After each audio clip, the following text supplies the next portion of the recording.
Ethan Cole never thought a crumpled note from his son would change his life, or that the woman who chased him out of the building would become the reason he believed in the future again.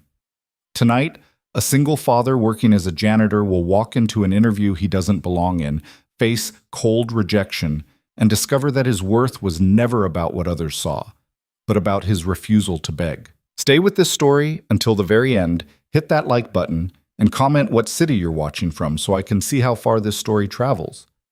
Now, let me tell you about the night everything started to change. The fluorescent lights hummed overhead, casting sterile blue across rows of empty cubicles. Ethan Cole pushed his cleaning cart down the 14th floor hallway, the wheels squeaking rhythmically against polished tile. It was 2:47 a.m. He'd been on his feet for 6 hours, and the building still had 3 more floors to go. His lower back ached in that familiar way, the kind of pain that had become background noise over the past 4 years. His hands were raw from bleach, the skin around his knuckles cracked and red, despite the cheap lotion he kept in his locker. But these were familiar pains, almost companions at this point. What gnawed at him more, what kept his jaw tight and his stomach knotted, was the phone call he'd gotten earlier that evening, just before clocking in for his shift. "Mr. Cole, we need to discuss your son's treatment plan. The medication we've been using isn't covered under your current insurance tier. Without it, we're looking at complications down the line, serious ones." Ethan had nodded into the phone like the doctor could see him through the speaker, his throat too tight to form words. He'd asked how much. The number the doctor quoted had made his vision blur at the edges, made the break room walls feel like they were closing in. Now, hours later, he was emptying trash bins and wiping down desks in a building that processed more money in a single day than he'd see in 10 years of night shifts. The irony wasn't lost on him. It never was. He turned the corner into the executive wing, the part of the floor where the real decisions got made, where people in $1,000 suits decided the fates of entire departments without ever thinking about the guy who cleaned their coffee stains at 3 in the morning. The hallway here was wider, the carpet thicker, the art on the walls actual paintings instead of corporate stock photos. And there, taped to the glass wall of the main conference room, was a piece of paper. White, official, printed on company letterhead. Ethan stopped mid-stride. His cart drifted forward slightly before the wheel caught on the carpet edge with a soft thud. Internal job posting. Position, client relations. Associate department, corporate accounts. Salary, $62,000 to $75,000. Plus benefits. Ethan stared at the paper. The words seemed to rearrange themselves, to pulse with possibility and impossibility all at once. $62,000. He read the qualifications slowly, his eyes tracking each line like he was trying to decode a foreign language.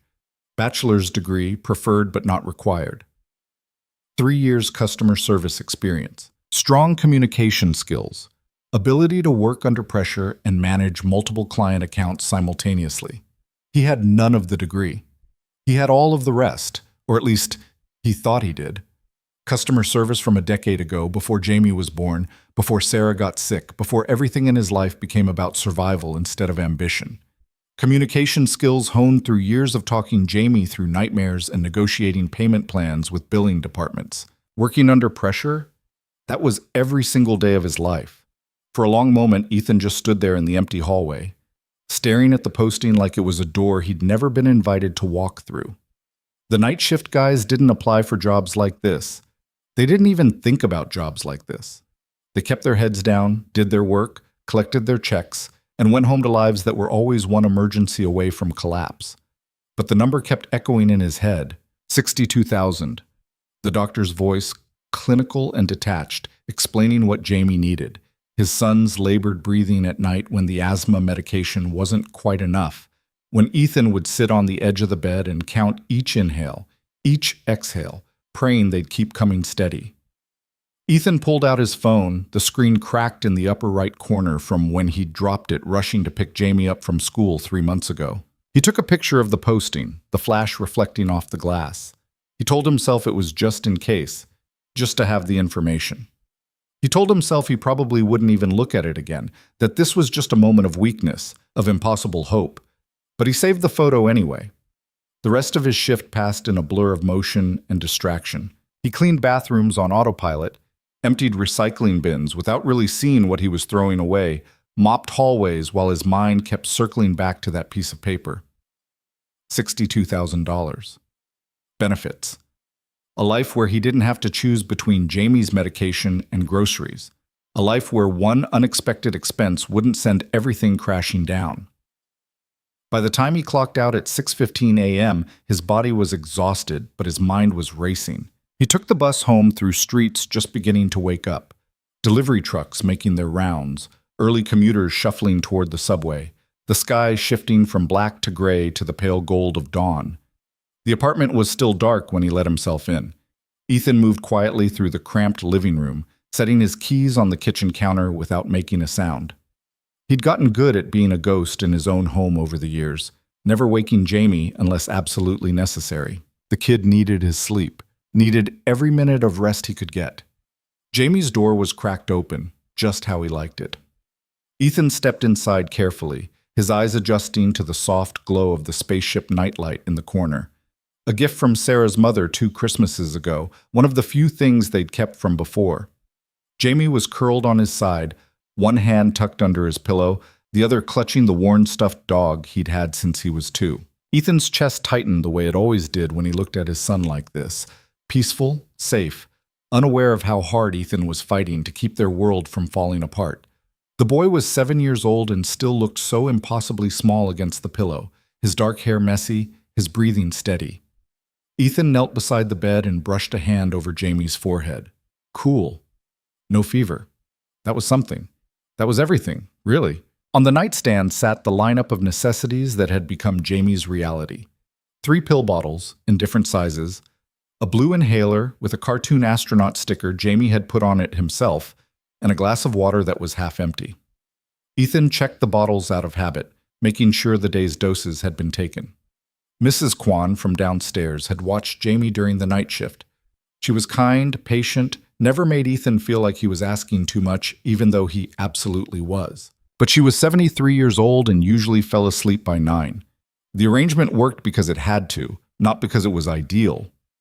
Ethan hated asking her, hated needing her, hated the whole precarious structure of his life that depended on the kindness of a neighbor who had her own health issues, her own limitations, hated all of it. Jamie stirred, his eyelids fluttering open. His eyes were hazy, still caught between sleep and waking. "Dad?" Ethan's voice came out softer than he intended. "Hey, buddy. Go back to sleep." "You just get home?" "Yeah, just got in." Jamie blinked up at him, trying to focus. "Did you eat dinner?" Ethan smiled despite the exhaustion pulling at every muscle in his body. "I'm fine. You worry too much." "You always say that." "Because it's always true." Jamie yawned, a big, jaw-cracking yawn that made him look even younger. "There's mac and cheese in the fridge. Mrs. Kwan made extra. She said you need to eat more." "I'll have some later, promise." The boy's eyes were already drifting shut again, but his hand reached out from under the covers, small fingers searching until they found Ethan's thumb and curled around it. The gesture was so unconscious, so automatic, that it made Ethan's throat close up.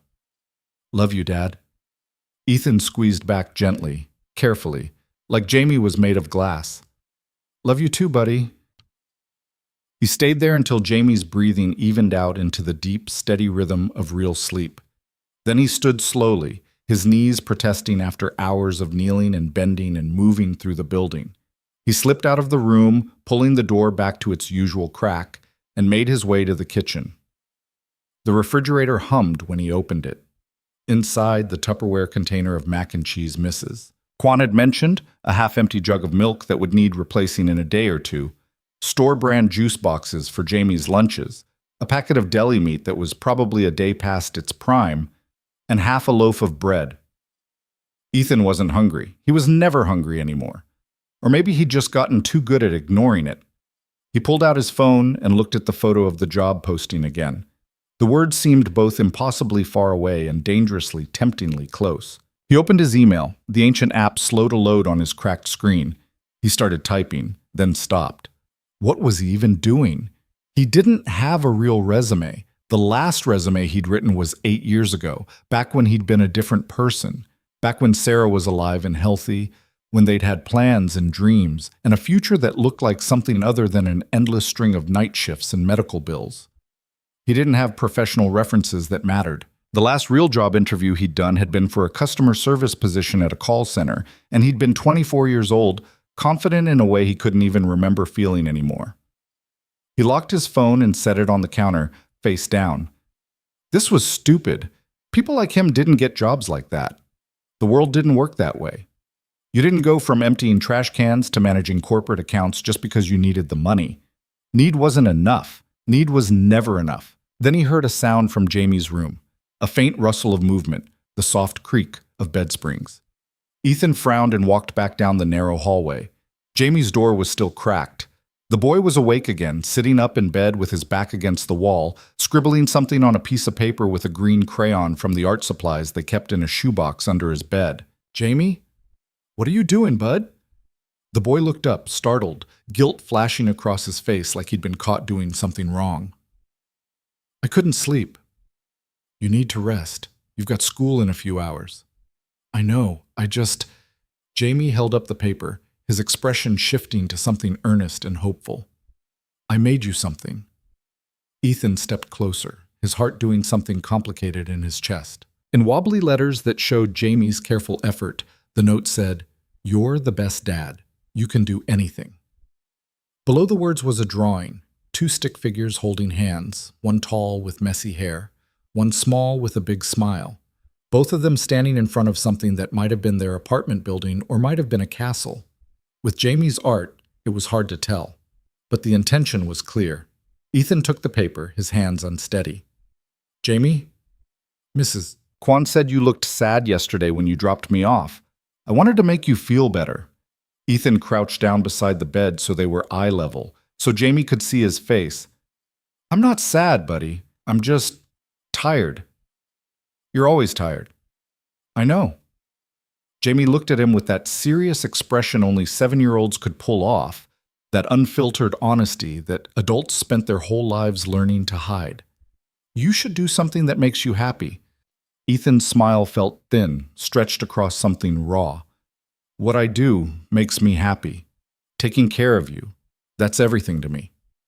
"But you never smile anymore. Not like you used to." The words hit harder than they should have, harder than anything a child should be able to articulate. Ethan reached out and ruffled Jamie's hair, buying himself a moment to figure out what to say. "I smile all the time. Not real smiles. Not like when Mom was here." Ethan didn't know what to say to that. Couldn't find words that wouldn't be a lie or a platitude or something hollow, so he just pulled Jamie into a hug instead, holding him tight until the boy squirmed in that way kids do when affection crosses the line into discomfort. Okay, you're squishing me." Ethan let out a laugh that was more breath than sound and loosened his grip. "Back to sleep. For real this time." "Fine." Jamie flopped back onto his pillow with dramatic flair. "But keep the note. It's good luck." Ethan folded the paper carefully, precisely, and slipped it into his pocket where it rested against his thigh. "I will, I promise." "And Dad? Yeah? Whatever you're worried about, you can do it. I know you can." Ethan's throat went tight. "Get some sleep, buddy."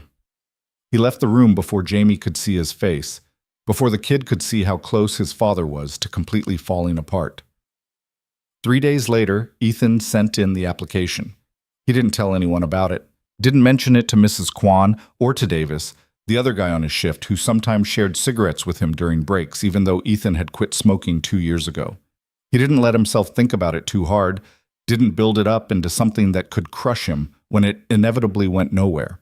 He filled out the online form during his lunch break, sitting in the building's basement break room with a cup of coffee that had gone cold an hour ago. The room smelled like industrial cleaner and microwaved food, the fluorescent lights buzzing overhead in that maddening way they always did. He attached a resume he'd cobbled together from memory, his years at the janitorial company, a customer service stint from a decade ago that felt like it belonged to a different person entirely, his high school diploma from a school that probably didn't even exist anymore. It felt like shouting into a void, like sending a message in a bottle and watching it sink. He hit submit and immediately regretted it, felt stupid for even trying, felt exposed in a way that made his skin crawl. But a week later, on a Tuesday night while he was mopping the 12th floor lobby, his phone buzzed in his pocket. He almost ignored it. Probably a spam call, probably nothing. But something made him check. Subject: interview invitation, client relations, associate position. Dear Mr. Cole, thank you for your application. We would like to invite you to interview for the client relations associate position. Please confirm your availability for Thursday, October 12th at 10 a.m. Ethan read the email 3 times before the words actually penetrated, 4 times before he believed they were real. He stood there in the middle of the empty lobby, mop in one hand, phone in the other, staring at the screen like it might suddenly reveal itself to be a mistake, a glitch, a cruel joke. You good, man? Ethan looked up. Davis was walking past with a trash bag over his shoulder, heading toward the service elevator. He was in his 50s, had been doing this job for 20 years, and had the permanent stoop of someone who'd spent too long bent over cleaning other people's messes. Yeah, Ethan said, his voice sounding distant to his own ears. I'm good. Davis squinted at him, unconvinced. You look like you just saw a ghost. Something like that. Davis shrugged and kept walking. The service elevator dinged. He disappeared inside. Ethan looked back at his phone, at the email that was either an opportunity or a disaster waiting to happen. He typed out a response with shaking thumbs. I'm available. Thank you for the opportunity. Then he sent it before he could change his mind. The next day, Wednesday, Ethan did something he hadn't done in years. He went shopping for interview clothes. He couldn't afford new, couldn't justify spending money they didn't have on something that might not even matter. So after his shift ended at 6 a.m., he took the bus to a thrift store on the east side of the city, a place he'd passed 100 times but never had reason to enter. The store smelled like mothballs and old fabric softener.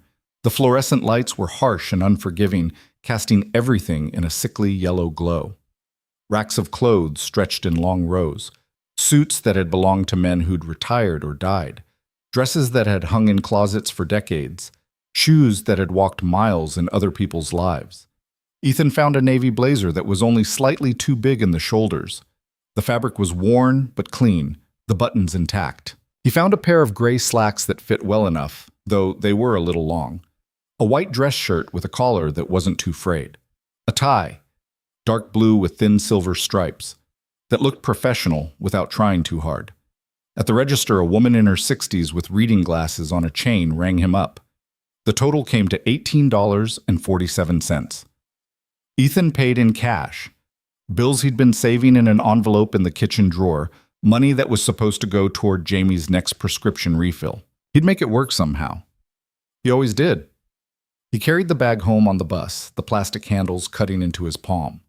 Outside the window, the city blurred past, buildings and billboards and people living lives he'd never touch. He tried to imagine himself in that blazer, in those slacks, sitting across from people who'd never had to choose between food and medicine.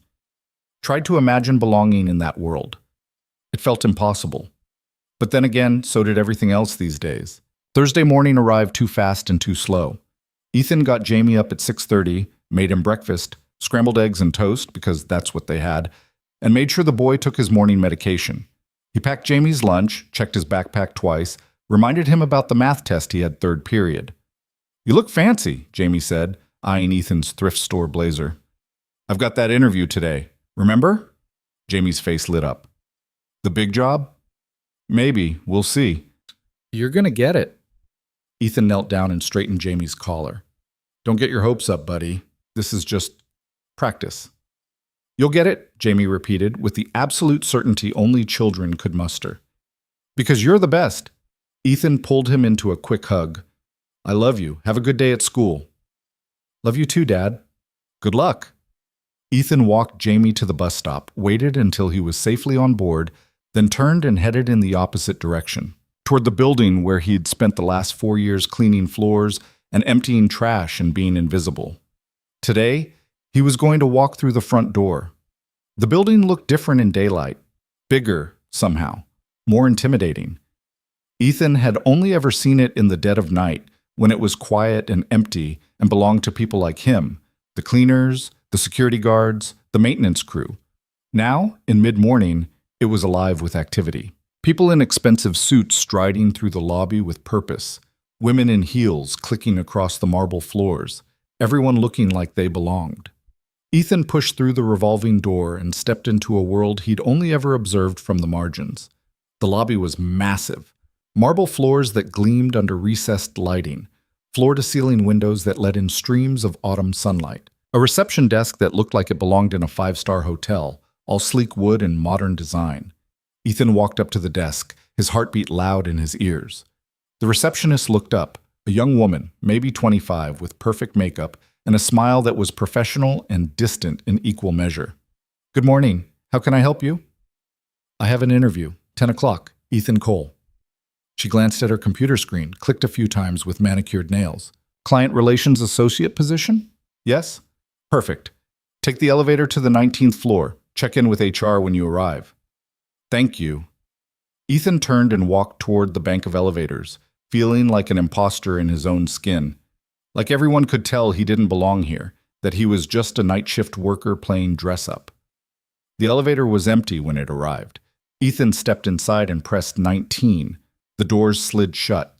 The car rose smoothly, silently, carrying him toward something he couldn't quite name: opportunity or disaster, hope or humiliation. The 19th floor was everything Ethan had expected, and worse. Sleek, modern, expensive. Everything was glass and chrome and carefully designed minimalism. The kind of space that said, "We have money," without needing to say anything at all.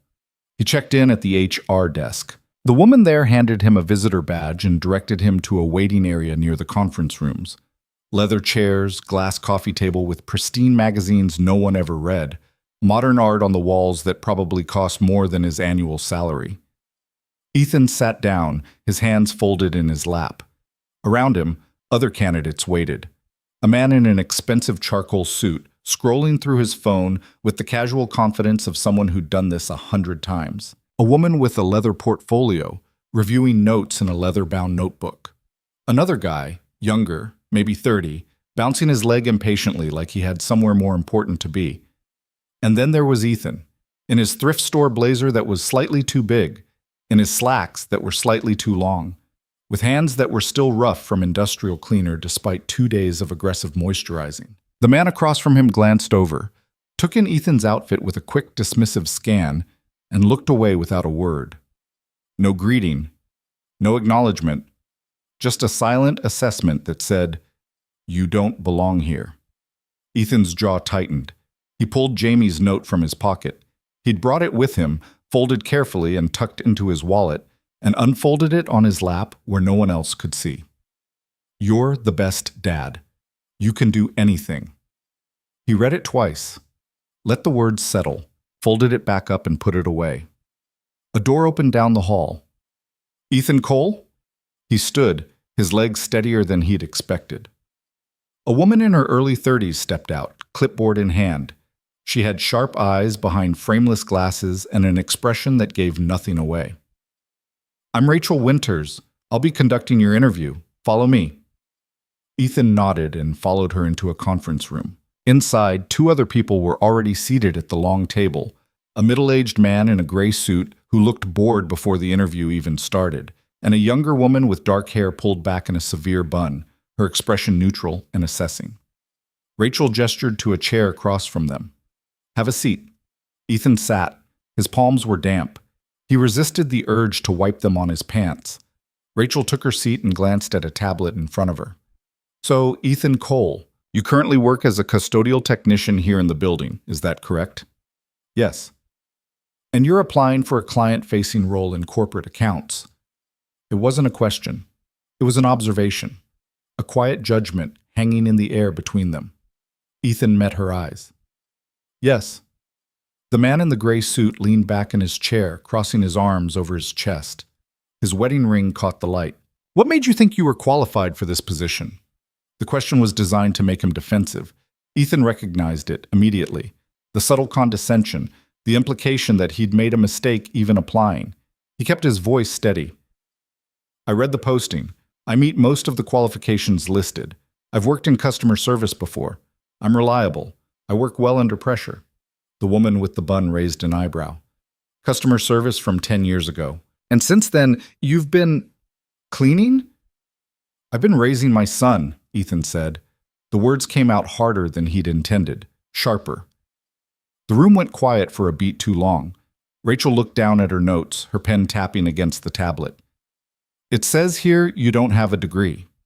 No, I don't. Most of our client relations team has at least a bachelor's degree. Several have MBAs.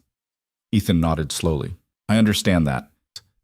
So help me understand, the man in the gray suit said, his tone flat and dismissive. Why should we consider you over candidates who do have those qualifications? Over people who've spent years preparing for exactly this kind of role? Ethan's hands tightened on the armrests of his chair. He could feel it now, the wall they'd already built. The decision they'd made before he even walked in. This wasn't really an interview. It was a formality, a box to check. He thought about Jamie, about the doctor's bill sitting on his kitchen counter, about the way his son had looked at him that morning and said, with absolute faith, "You're going to get it." He thought about the note in his pocket. He took a breath. Because qualifications on paper don't tell you how someone handles a crisis at 2 a.m. when everything's falling apart and there's no one else to call, Ethan said. They don't tell you if someone knows how to listen when a person is frustrated and scared and just needs someone to actually hear them. I've spent 4 years in this building. I've seen how things work here. I've watched people at their best and their worst. I know what it takes to keep things running when no one else is looking. He paused, meeting each of their eyes in turn. I'm not asking you to lower your standards. I'm asking you to see that experience comes in more than one form. That the person who can solve a problem at 3 a.m. with no resources and no backup might be exactly who you need when a client calls in a panic and needs someone who won't just follow a script. The room was silent. Rachel's pen had stopped moving. The man in the suit exchanged a glance with the woman in the bun. She didn't look impressed. Rachel clicked her pen once, twice. We'll be in touch, Mr. Cole. Ethan's heart sank. He knew that tone. Had heard it 100 times in 100 different contexts. We'll be in touch meant, don't hold your breath. He stood, forcing himself to meet their eyes. Thank you for your time. No one responded. No one stood. No one shook his hand. He walked out of the room, his chest tight, his face burning with the particular humiliation of knowing you'd failed before you'd even really begun. He made it to the elevator, pressed the button, waited. The doors opened. He stepped inside. And just before they closed, he heard a voice behind him. Wait.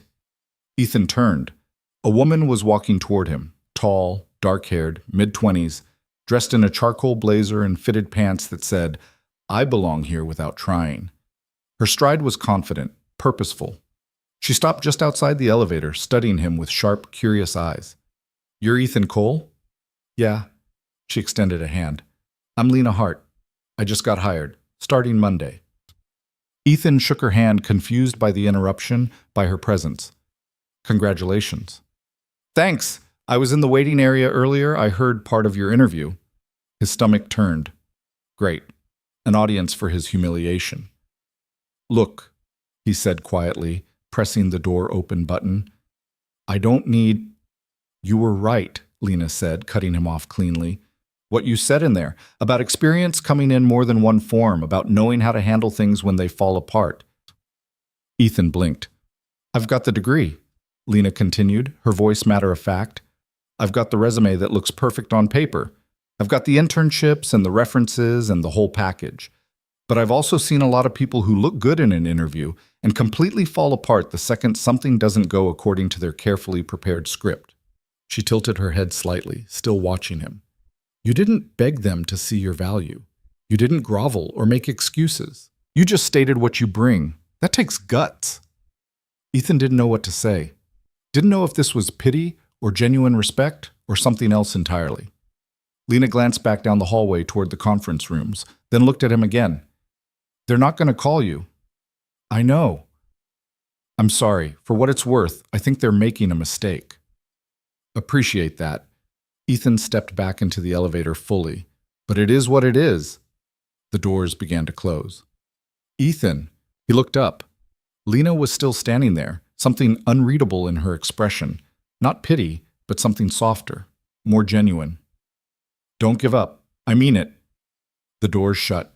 Ethan leaned against the elevator wall and closed his eyes, letting out a breath that felt like it had been trapped in his lungs for the last 30 minutes. He wasn't sure if he wanted to scream or cry or just go home and sleep for 12 hours straight.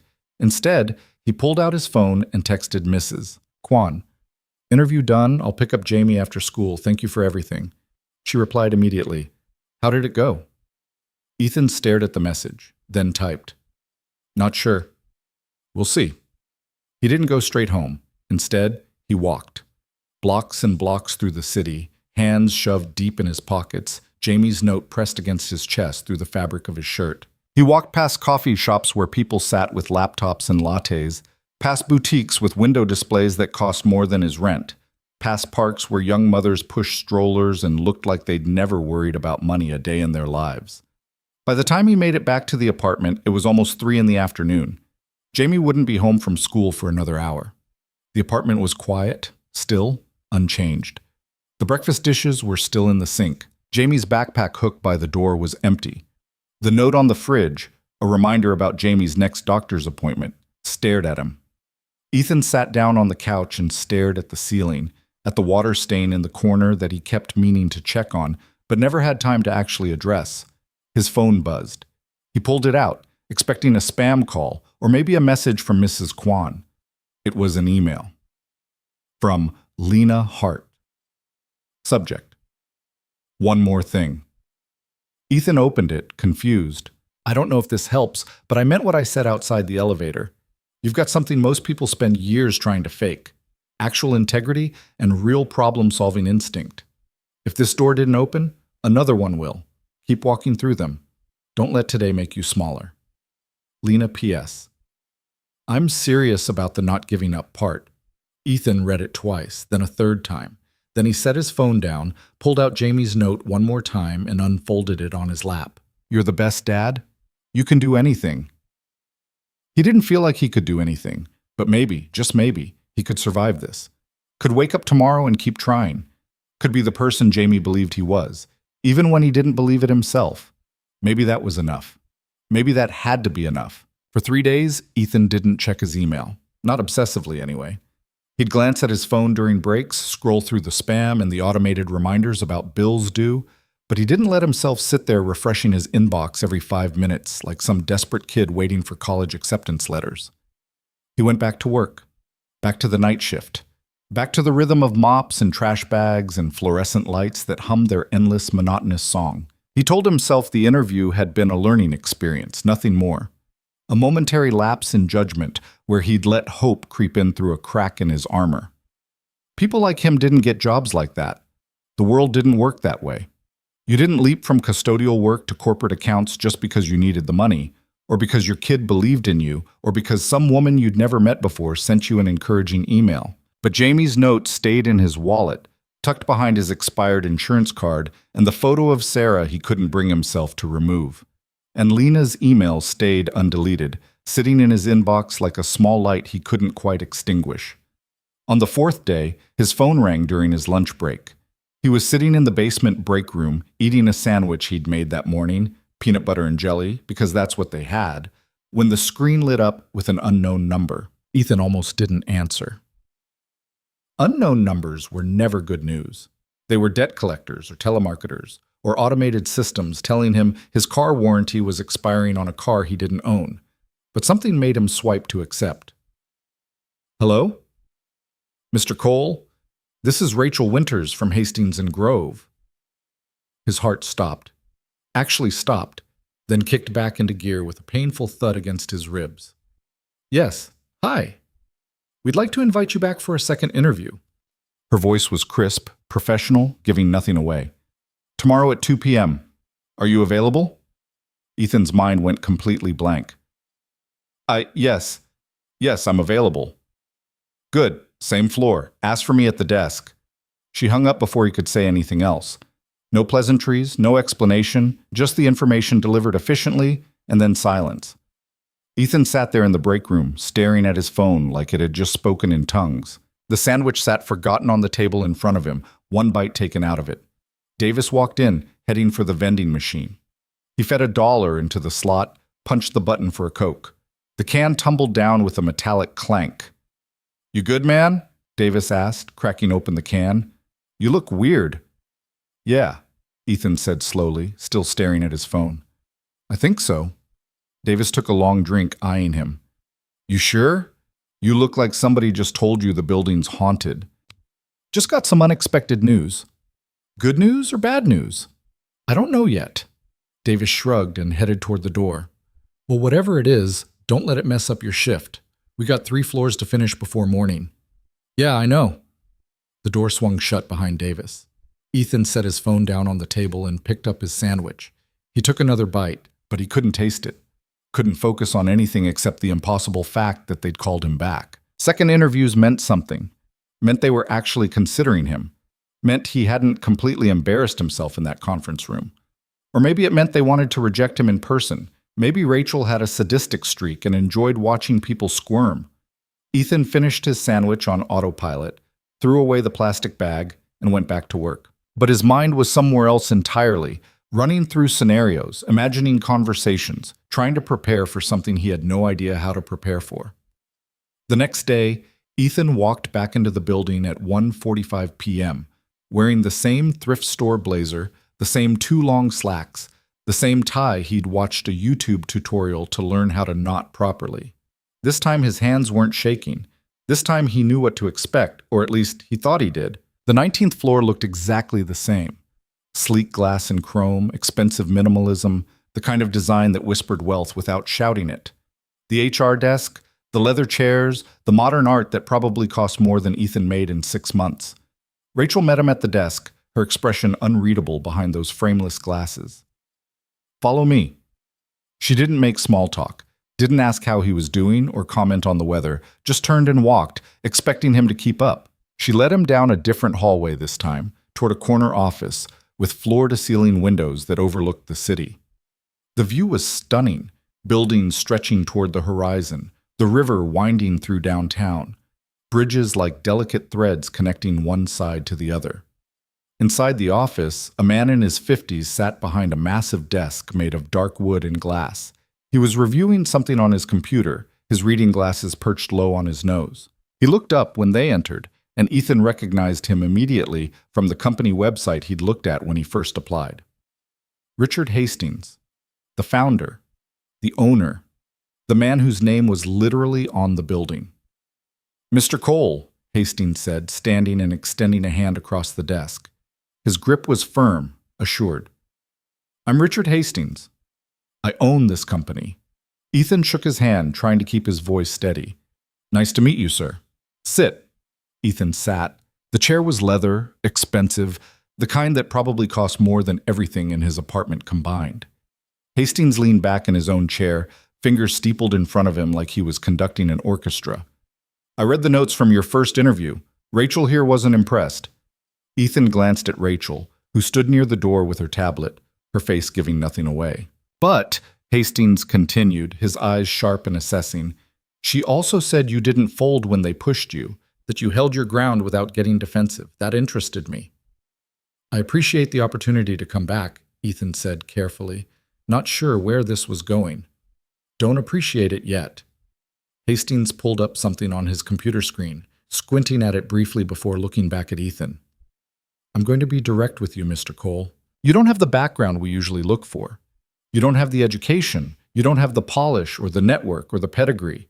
And frankly, on paper, you look like someone who took a wrong turn on the way to the break room. Ethan's jaw tightened, but he kept his mouth shut. Let the man talk.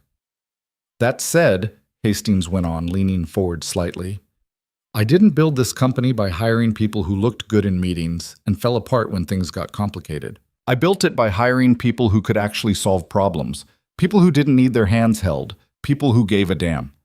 He fixed Ethan with a stare that felt like it could see straight through him. So here's what's going to happen. I'm going to give you a scenario. You're going to tell me how you'd handle it. No bullshit, no corporate speak, just your answer. Clear? Clear. Hastings pulled up a file on his screen, scrolled through it briefly. We have a client, mid-sized tech firm, been with us for 6 years. Last quarter, they overpaid on their contract by about $40,000 due to an error on our end. Our accounting department caught it 2 weeks ago. The client hasn't noticed yet. He looked at Ethan. What do you do? Ethan didn't hesitate. You tell them. Even though they haven't noticed? Especially because they haven't noticed. Hastings raised an eyebrow. Explain. If you don't tell them and they find out later, and they will find out, someone always finds out, you've lost their trust, maybe forever. But if you come to them proactively, own the mistake, and fix it before they even know there's a problem, you've shown them you're honest, that you value the relationship more than $40,000. That's worth more in the long run. Hastings studied him for a long moment, his expression giving nothing away. Then, slowly, he smiled. Rachel, what do you think? Rachel's expression didn't change. I think he's either very smart or very naive. Sometimes those are the same thing. Hastings stood, walking around the desk to lean against the front of it, arms crossed. Mr. Cole, I'm not offering you the job yet, but I'm not saying no either. Here's what I want. I want you to come back Monday. Shadow our team for the day. See how you handle the real thing when it's not a hypothetical scenario in my office. Ethan blinked. You want me to work a day? Unpaid, Rachel added quickly. Consider it a final interview. An audition. Hastings extended his hand again. If you can keep up, if you can prove you belong here, we'll talk numbers. If you can't, no hard feelings. You walk away with some experience, and I walk away knowing I gave you a fair shot. Deal? Ethan stood and shook his hand, his mind racing. Deal. I'll be here. 8:45. Don't be late. I won't. When Ethan left the office, his heart was pounding so hard he thought it might crack a rib. He made it to the elevator, pressed the button, and waited, trying to process what had just happened. The doors opened. Lena Hart stepped out. She stopped when she saw him, her eyes widening slightly in recognition. Ethan? Lena. She looked him up and down, a slow smile spreading across her face. You came back. They called me. Second interview. I know. She stepped aside to let him into the elevator, then leaned against the wall beside him as the doors closed, sealing them in together. I may have mentioned your name to Hastings after your first interview. Ethan turned to look at her, genuinely shocked. You what? I told him he'd be an idiot not to give you a real shot, that the people who look perfect on paper are usually the ones who crumble under actual pressure. She shrugged, like it was no big deal. He doesn't listen to me often. I'm new, I don't have political capital yet, but apparently he did this time. Why would you do that? You don't even know me. Lena met his eyes, her expression serious now. Because I don't like watching good people get overlooked just because they don't fit the mold. Because I've seen too many mediocre people succeed just because they knew the right words to say. And because what you said in that interview was real, not rehearsed, not calculated, just honest. She paused. That's rare. The elevator descended in silence for a few floors. Ethan didn't know what to say. Thank you felt inadequate. Anything else felt too much. Thank you? He said anyway. Really? Lena smiled. Don't thank me yet. Monday's going to be brutal. Rachel doesn't go easy on anyone, and the team's not exactly welcoming to outsiders. They're going to test you. Hard. I'll manage. I believe you. The elevator reached the ground floor. The doors slid open. Lena stepped out first, then turned back. Hey, you want to grab coffee? I've got 20 minutes before my next meeting. Ethan hesitated, his first instinct to decline. I don't want to take up your time. I'm offering. That means I want to. She tilted her head. Come on, there's a place 2 blocks from here, my treat. They walked to a small cafe tucked between a dry cleaner and a used bookstore. The kind of place that had mismatched chairs and local art on the walls, and a chalkboard menu that changed daily. Lena ordered an espresso. Ethan got black coffee because it was the cheapest thing on the menu, and he wasn't going to let her pay for more than that. They sat by the window, afternoon light slanting across the table, catching the steam rising from their cups. So, Lena said, stirring her espresso with a tiny spoon, tell me about your son. Ethan looked up, surprised. How did you mentioned him in the interview, raising him on your own. Right, yeah. Ethan wrapped his hands around his coffee cup, feeling the heat seep into his palms. His name's Jamie. He's 7. What's he like? Smart. Too smart sometimes, if that makes sense. He asks questions I don't know how to answer. He worries about me more than any 7-year-old should. Lena smiled softly. Sounds like he takes after you. I hope not. I don't want him to grow up feeling like the world's on his shoulders. Why do you say that? Ethan stared into his coffee, watching the dark surface ripple slightly when he moved the cup. Because I don't want him to spend his life feeling like he's not enough, like he has to prove he deserves to take up space. The words came out before he could stop them, before he could filter or soften or deflect. Just raw honesty spilling across the table between them. Lena didn't respond right away. When she did, her voice was quieter than before. Is that how you feel?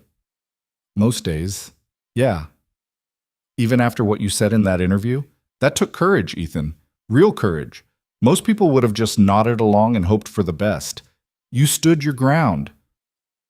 Most people are smarter than me. They know when to back down.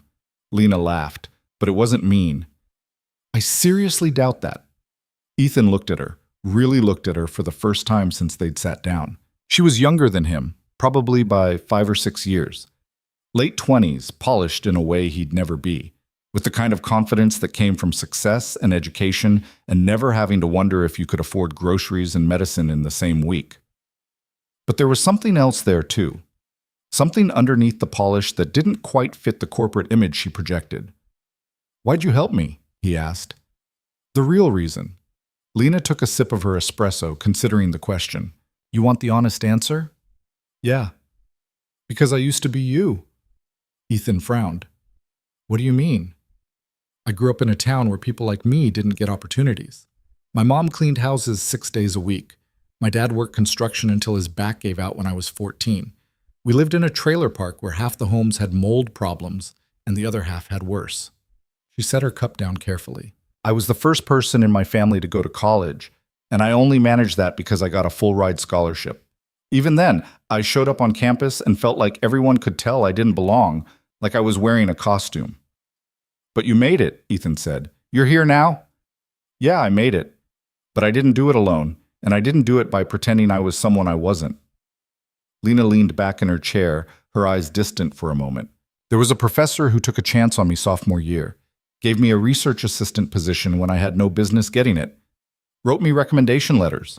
Told me I was good enough when I was ready to drop out and go home. She refocused on Ethan. I don't want to be the kind of person who forgets what that felt like, who climbs the ladder and then pulls it up behind them. So when you saw me walk out of that interview, I saw someone who didn't let the room make him small. Someone who kept his dignity even when they'd already decided he wasn't worth their time.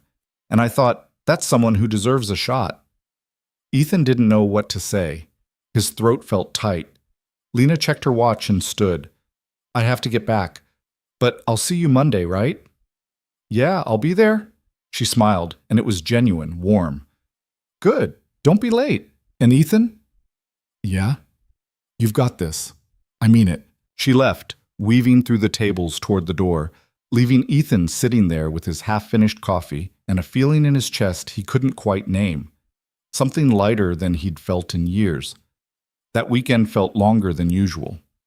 Ethan tried to prepare for Monday, researched the company more thoroughly, read articles about client relations strategies, practiced answers to potential questions in the bathroom mirror until he felt ridiculous and stopped. On Saturday afternoon, he told Jamie about the opportunity. They were sitting at the kitchen table, Jamie working on a math worksheet while Ethan nursed a cup of coffee that had gone cold an hour ago. Dad? Yeah, bud? Are you going to get the job? Ethan set his cup down. I don't know yet. Monday's kind of a test. Jamie looked up from his worksheet, pencil poised mid-problem. What kind of test? They want to see if I can actually do the work, if I can keep up with people who've been doing this for years. Jamie nodded seriously, like this made perfect sense. You can. How do you know? Jamie shrugged, going back to his math. Because you're my dad. You can do anything. It's not that simple, Jamie. There are people who are better at this than me. People who went to school for it. People who know things I don't. But you're smart. Not like them. So? Jamie looked up again, his expression so earnest it hurt. You're still smart. You help me with homework. You fix stuff when it breaks. You know lots of things. Ethan reached over and ruffled the boy's hair, feeling that familiar ache in his chest. You've got more faith in me than I have in myself. That's because I'm right And you're wrong. Ethan laughed despite himself. Finish your homework, smartass. You said a bad word. And you're not going to tell Mrs. Kwan, are you? Jamie grinned. Maybe. Depends on if you help me with number 7. Monday came faster than Ethan wanted and slower than he could stand. He dropped Jamie off at school early, made sure the boy had his inhaler and his lunch and his homework folder. He took the bus downtown, watching the city wake up around him. Delivery trucks, early commuters, the sky shifting from gray to pale blue. He walked into the building at 8:42 a.m. and checked in at the 19th floor. Rachel met him at the desk, looking exactly as put together as she had every other time he'd seen her. "You're early," she said, and it didn't sound like a compliment. "Didn't want to risk being late." "Good, follow me." She led him into a large open office space where a dozen people sat at desks arranged in clusters. Phones were ringing, keyboards clicking, conversations happening in low, urgent tones. The energy was sharp and fast, everyone moving like they were perpetually 2 steps behind where they needed to be. Rachel stopped at a desk near the back where a woman in her 30s sat, typing rapidly while talking on the phone wedged between her shoulder and ear. She looked up when they approached, finishing her sentence before putting the caller on hold. "This is Vanessa Chen," Rachel said. "She's lead on the Drake Media account. You'll be shadowing her today." Vanessa's smile was thin and didn't reach her eyes. "Great. Another trainee." "He's not a trainee," Rachel corrected. "He's being evaluated. There's a difference." "Right." Vanessa turned back to her computer, clicking her mouse with sharp, precise movements. "Well, Mr. Cole, welcome to the deep end. Keep up or don't. I'm not slowing down for you." "Understood," Ethan said. Rachel left without another word, her heels clicking against the floor as she disappeared back toward her office. Vanessa finished her call, made 3 notes in a spreadsheet, sent 2 emails, and only then looked at Ethan again. "You know anything about client relations?" "Some. I've done customer service before." "This isn't customer service. This is relationship management, crisis prevention, revenue protection. You're not solving problems after they happen. You're making sure they don't happen in the first place." She stood, grabbing a tablet from her desk. "Drake Media is a $7 million account. They've been with us for 4 years. My job is to make sure year 5 happens. Your job today is to watch, learn, and stay out of my way unless I specifically ask for input. Questions?" "No." "Good." The morning was a whirlwind. Vanessa moved fast, calls with clients, internal strategy meetings, email chains that seemed to multiply like rabbits, spreadsheets that tracked everything from contract renewal dates to the client contact's birthday. She didn't explain much, just expected Ethan to absorb it through osmosis. He took notes on his phone, asked questions when he could find breaks in her workflow, tried not to look completely lost. By noon, his head was spinning. "Lunch is 30 minutes, Vanessa said, standing and grabbing her purse. "Be back at your desk by 12:30 sharp." Ethan nodded. He found Lena in the break room, heating up something that smelled amazing in the microwave. She looked up when he walked in and smiled. "Surviving?" "Barely. Vanessa's intense," Lena laughed. "That's putting it mildly, but she's good, really good. If you can keep up with her, you can handle anything this company throws at you." "I'm not sure I'm keeping up." "You're still here. That counts for something." She pulled her food out of the microwave, some kind of pasta with vegetables, and sat down at the small table. "You look stressed." Ethan leaned against the counter. "I keep waiting for someone to figure out I have no idea what I'm doing." "That's called imposter syndrome. Everyone feels it." "Even you?" "Especially me. Every single day." Lena took a bite of her pasta, chewed thoughtfully. "I've got the degree, the resume, the internships, all the boxes checked. But half the time I'm just hoping no one notices I'm making it up as I go." "That's hard to believe." "It's true. Confidence isn't about knowing everything. It's about being okay with figuring it out as you go. Nobody has all the answers, Ethan. The people who look like they do are just better at faking it." Ethan smiled despite himself. "That's terrible advice." "And yet, here I am, employed and semi-successful." She grinned. "You're going to be fine. I promise." At 12:27, Ethan was back at Vanessa's desk, waiting. She arrived at 12:29, coffee in hand, and looked mildly surprised to see him already there. Punctual, that's a start. The afternoon was worse than the morning. A client called, someone from Drake Media, furious about a billing discrepancy. Vanessa handled it with surgical precision, her voice calm and controlled, even as the person on the other end shouted loud enough that Ethan could hear them from 3 feet away. She didn't apologize, didn't grovel, just acknowledged the concern and promised to investigate and call back within 2 hours. When she hung up, she turned to Ethan. "What would you have done differently?" Ethan thought about it. "I would have apologized first, then asked what happened." "I didn't apologize. I noticed." Vanessa raised an eyebrow. "And you think that was a mistake?" "I think it might have de-escalated faster, made them feel heard." "Interesting take." She studied him for a moment. "Apologizing too soon makes you look weak, makes them think you're admitting fault before you even know what happened. Or it makes you look human, like you actually care that they're upset." Vanessa's expression shifted, just slightly, like she was recalibrating her assessment of him. "Maybe. Depends on the client." She turned back to her computer. "Let's find out what actually happened before we debate strategy."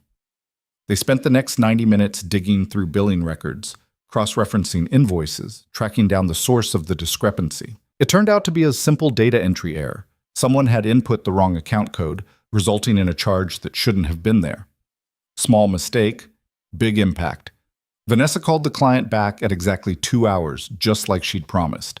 She explained what happened, owned the error without over-apologizing, and offered a credit on their next invoice.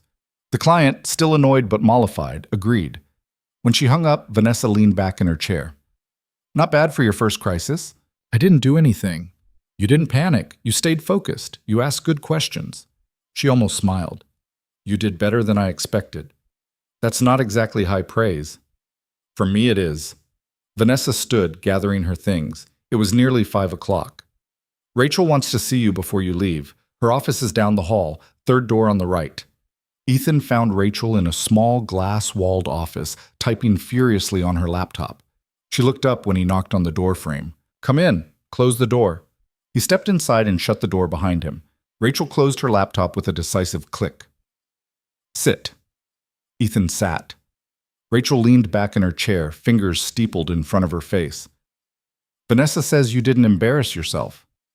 "I'll take that as a win." "You should. She's not easy to impress." Rachel pulled up something on her tablet, scrolled through it briefly. "So, what did you think? Was today what you expected?" "It was harder than it looks from the outside." "Good answer. Means you were paying attention." She set the tablet down. "Here's where we are. Hastings wants to offer you a probationary position. 3 months. Salary starts at $35,000, with benefits kicking in after 60 days.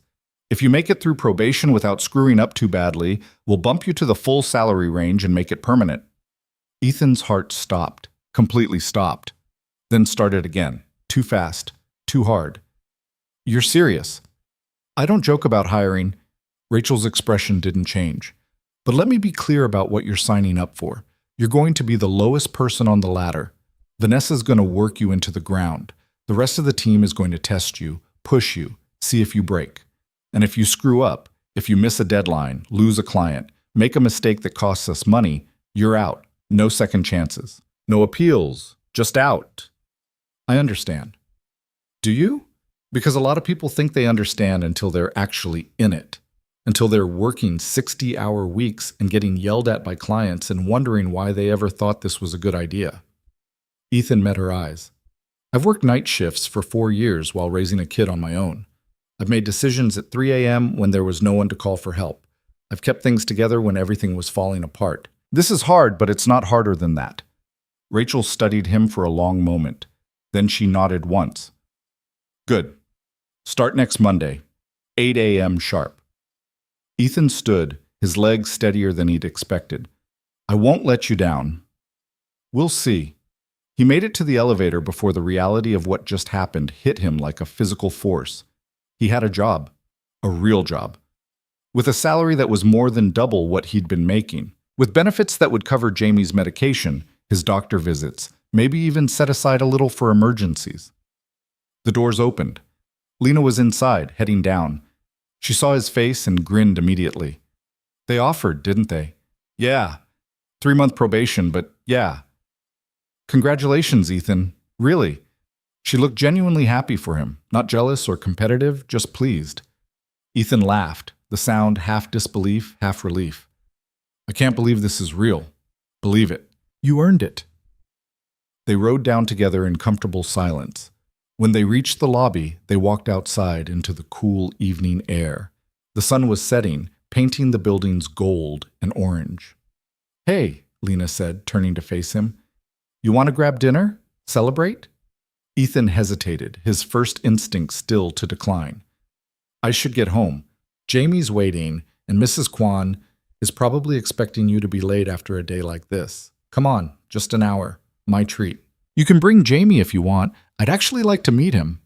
Ethan looked at her, at the genuine invitation in her eyes, at the way she was looking at him like he was someone worth celebrating. Okay, he said. Yeah, let's do it. They ended up at a diner 6 blocks from Ethan's apartment, the kind of place with cracked vinyl booths and laminated menus and waitresses who called everyone hun. Jamie sat across from Lena, his eyes wide with curiosity and the barely contained energy of a 7-year-old who'd been in school all day. So you work with my dad now? Jamie asked, stirring his chocolate milk with a straw. I do, Lena said, smiling at him. Is he good at it? He's going to be really good at it. Jamie nodded seriously, like this confirmed something he already knew. He's good at everything. Ethan laughed. I'm really not, bud. Yes, you are, Jamie insisted. He turned back to Lena. He fixes things when they break. He helps me with homework even when he's tired. He makes the best grilled cheese. Lena's expression softened. Those are pretty important skills. They ordered burgers and fries and milkshakes. Jamie talked Lena's ear off about school, about the science project he was working on, about the book he was reading about space exploration. Ethan watched them, something warm and unfamiliar settling in his chest, something that felt dangerously close to hope. When the check came, Lena grabbed it before Ethan could even reach for his wallet. I've got it, she said firmly. You don't have to. I know, I want to. Consider it a congratulations gift. Outside the diner, Jamie yawned hugely. The sun had set completely now, the streetlights flickering on one by one. Lena crouched down to Jamie's level. It was really nice to meet you, Jamie. You too. Jamie looked up at his dad, then back at Lena. I like her, Dad. Ethan's face flushed. Jamie, Lena laughed, standing up. I like you too, kid. She met Ethan's eyes. See you Monday?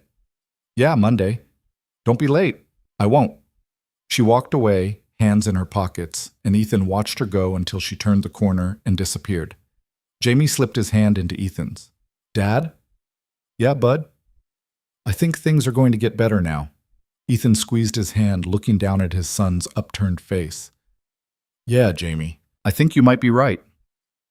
They walked home slowly, taking the long way, Jamie chattering about everything and nothing while Ethan listened and tried to memorize this moment, this feeling of things finally starting to work out. The first week was hell disguised as opportunity. Ethan showed up every morning at 7:45, 15 minutes early, coffee already in his system from the cup he'd made at home because the building's coffee cost $4, and that was half of Jamie's lunch money. He left every night after 6, sometimes closer to 7, his brain fried and his body running on fumes. Vanessa threw him into the deep end without a life raft. Client calls where he was expected to take notes and catch details she'd reference later without warning. Data entry that seemed simple until he realized one wrong number could cascade into a billing disaster. Report drafting where every word mattered because clients would read between the lines, looking for reasons to be unhappy. Email chains that looped back on themselves like some kind of corporate Mobius strip, impossible to follow and even harder to contribute to meaningfully. He made mistakes. Small ones mostly. A misspelled client name in a brief that Vanessa caught before it went out. A miscalculated figure in a spreadsheet that would have been embarrassing if she hadn't double-checked his work. Each time she corrected him with surgical precision, her tone neutral but her meaning crystal clear. Do better. And he did. He had to. By the end of the second week, he'd stopped needing her to repeat instructions. By the third, he was anticipating problems before they materialized, noticing patterns in client behavior, flagging potential issues in contracts before they became actual issues. It wasn't brilliance or natural talent, it was survival instinct honed over years of keeping a household running on nothing but willpower and duct tape. This was just a different kind of chaos, but chaos he could learn to navigate. Lena checked in on him when she could. A quick coffee in the break room between meetings. A text during lunch asking if he'd eaten anything besides vending machine snacks. Once, she stopped by his desk at 3 in the afternoon with a protein bar and a bottle of water. "You look like you haven't eaten today," she said, setting them down beside his keyboard. "I had coffee." "Coffee isn't food. It's fuel." "Ethan," she gave him a look that was half concerned, half exasperated. "Eat the damn protein bar." He unwrapped it, too tired to argue. "Thanks." "Don't mention it." She leaned against the edge of his desk, arms crossed. "How's it going with Vanessa?" "She hates me." "She doesn't hate you, she just doesn't trust you yet." "What's the difference?" Lena smiled. "With her? Not much, but you're doing fine. Better than fine, actually." "Doesn't feel like it." "It never does."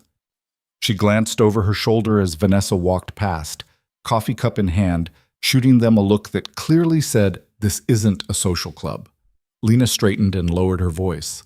"I should go, but seriously, you're doing great. Don't let the learning curve psych you out."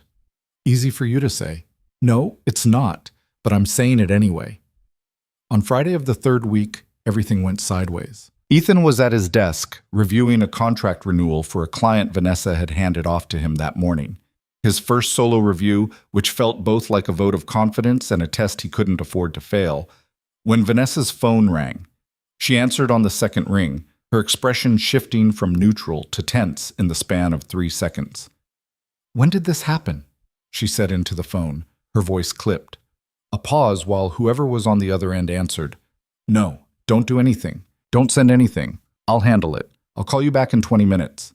She hung up and stood, grabbing her blazer from the back of her chair with sharp, precise movements. "What's wrong?" Ethan asked, already closing the contract file. "Pembroke Industries. They just found out we've been overbilling them for 6 months." Her jaw was tight, her face pale in a way Ethan had never seen before. His stomach dropped. "How much?" $120,000. Jesus. Oh, Vanessa shot him a look, half warning, half agreement. "I need you to pull every invoice we've sent them since March. Cross-reference each one with the contract terms we negotiated.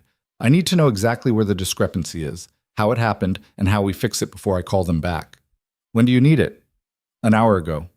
She was already moving toward the door. "I'm going to brief Rachel. You start digging." She left. Ethan stared at his computer screen for exactly 3 seconds, then opened the client database and started pulling files. The invoices were a mess. Different formatting across different months, line items that referenced internal codes without explanation, notes in the margins that referenced conversations no one had properly documented. Ethan started building a spreadsheet from scratch, isolating every charge, every line item, comparing each one methodically against the contract terms Vanessa had negotiated 18 months ago. 30 minutes in, his eyes were burning. 45 minutes in, he found it. A billing code had been applied incorrectly in March. Instead of charging Pembroke for Tier 2 service hours, the level they'd contracted for, they'd been billed at Tier 1 rates, which were nearly double. And because invoicing was partially automated, the error had been replicated month after month, compounding like interest on a loan nobody wanted. Ethan's pulse hammered in his ears. He double-checked the math, triple-checked it, ran the numbers 4 different ways to make sure he wasn't seeing patterns that weren't there. He was right. The error was clear, documented, undeniable. He stood and walked to Vanessa's office. She was on the phone, her voice clipped and professional in that way that meant she was barely holding on to her composure. "I understand your frustration, Mr. Pembroke, completely. I'm looking into it right now and I will have answers for you shortly." Ethan knocked on the doorframe. She glanced up, irritation flashing across her face until she saw his expression. He mouthed, "I found it." Vanessa's eyes sharpened. She held up one finger. "Wait. Mr. Pembroke, I need 15 minutes to verify the details and put together a complete picture. I will call you back with a full breakdown. You have my word." She hung up without waiting for a response and turned to Ethan. "Show me." He handed her the laptop with the spreadsheet pulled up. She scanned it, her jaw tightening with every line she read. "It's a billing code error," Ethan explained, standing beside her desk. "Someone input Tier 1 instead of Tier 2 back in March. Every invoice since then copied the same mistake because it was in the system." Vanessa swore under her breath. "Who approved these?" "Rachel signed off on the first one. After that, it went through automated processing. Nobody caught it because nobody was checking the code itself, just the totals." Vanessa stood, pacing behind her desk like a caged animal. "Pembroke's going to want a full refund. Cash. That's going to put us over budget for the quarter. Hastings is going to lose his mind." "Not necessarily." She stopped. "What?" Ethan pulled up another tab on the laptop. "If we frame it as a service credit instead of a cash refund, we can apply it to their next contract renewal. They were already planning to expand services. It's in the notes from your last quarterly review with them. If we offer them the credit plus a discount on the expansion package, we keep the relationship intact and offset the loss over time instead of taking it all at once." Vanessa stared at him. "Where did you get that idea?" "It's what I would want if I were them. They're not trying to burn the relationship. They just want to know we're not screwing them over. If we come to them with a solution that actually benefits them instead of just fixing our mistake, it changes the conversation." Vanessa's expression didn't change, but something shifted in her eyes. A recalibration, maybe. A grudging respect. "Pull together a proposal. I need it in 10 minutes. Include the credit breakdown, the expansion discount structure, and a timeline for implementation." "Got it." Ethan went back to his desk and started drafting. His fingers flew across the keyboard. Summary of the error, acknowledgement of responsibility without over-apologizing, proposed resolution with specific numbers, breakdown of how the service credit would work, the expansion discount terms. He kept the language simple, direct, stripped of corporate jargon, just honesty and a clear path forward. He sent it to Vanessa at the 9-minute mark. She called him into her office 2 minutes later. "This is good," she said, scanning the document on her screen, and she sounded genuinely surprised. "You don't have to sound so shocked." "I'm not shocked. I'm impressed. There's a difference." She looked at him directly. "I'm calling Pembroke back. Sit in on the call. If he asks a question I can't answer, you jump in. Clear?" Ethan's throat went dry. "You want me on the call with the client?" "That's what I said. Sit down." He sat. Vanessa dialed, putting the call on speaker. The phone rang twice before a man's voice answered, sharp and irritated and clearly done with pleasantries. "Vanessa, tell me you have answers." "I do, Mr. Pembroke.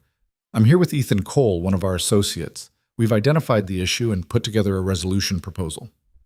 "I'm listening, and this better be good." Vanessa walked him through the error, her voice calm and measured, never defensive. Pembroke interrupted twice, his frustration evident, but Vanessa didn't flinch. She acknowledged his concerns, validated his anger, and kept moving forward. When she got to the proposed resolution, she handed the conversation to Ethan with a nod. Ethan cleared his throat.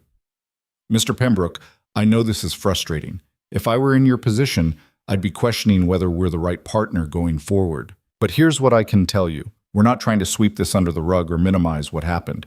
We're owning it, and we're offering you a resolution that not only makes you whole, but positions you better for the expansion you were already planning." There was a pause on the other end of the line, long enough that Ethan wondered if the call had dropped. "Who are you again?" Pembroke finally asked.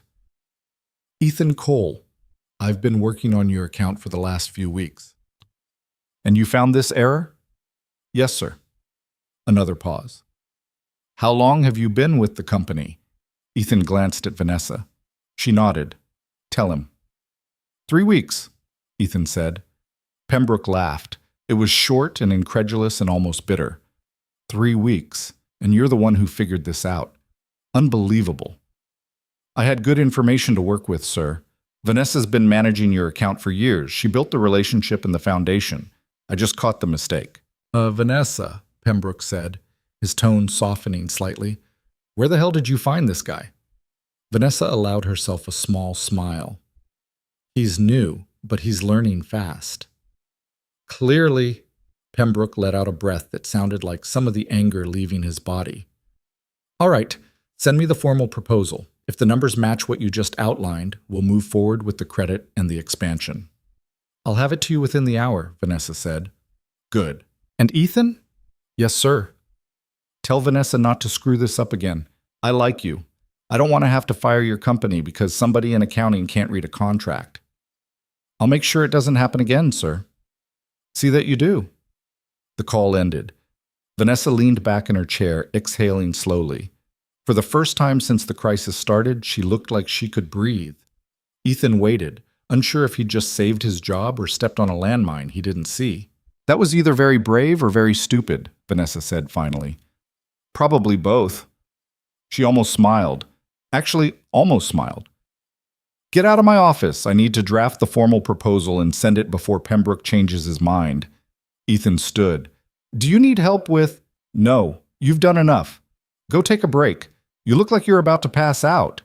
He walked back to his desk, his hands still shaking from adrenaline. He sat down and stared at his computer screen without really seeing it. Lena appeared beside him 5 minutes later, her eyes wide. Did you just save the Pembroke account? How do you already know about that? Rachel's office is 2 doors down from Vanessa's. The walls are thin. Also, Vanessa sent an email to Hastings with you CC'd, which means it's officially a big deal. Lena perched on the edge of his desk. You're either getting promoted or fired. There's genuinely no in-between here. That's comforting. I'm serious. What you did was risky. Going off script with a client like that, proposing a solution without clearing it with management first, that takes guts. Or stupidity. Sometimes they're the same thing. You think I screwed up? I think you made a call that most people wouldn't have the courage to make. Whether it was the right call depends on whether Pembroke signs off on the proposal. She looked at him seriously. How do you feel? Like I might throw up. Lena laughed. That's how you know it mattered. That evening, Ethan picked Jamie up from school and took him to the park. They sat on a bench, Jamie eating a bag of chips, while Ethan stared at the playground without really seeing the kids running around. Dad? Yeah, bud. You're doing that thing again. What thing? The thing where you're here, but you're not really here, like your brain is somewhere else. Ethan sighed. Sorry. Work stuff. Is it bad? I don't know yet. I did something today that was either really smart or really dumb, and I won't know which until tomorrow. Jamie crunched a chip thoughtfully. Did you do something wrong? No? I did something right. I just don't know if other people are going to see it that way. Then they're dumb. Ethan smiled despite everything. It's not that simple, Jamie. Why not? If you did the right thing, then it's the right thing. It doesn't matter what other people think. In the real world, it kind of does matter what other people think, especially when those people are your boss. Jamie frowned, processing this. That doesn't make sense. If something's right, it's right.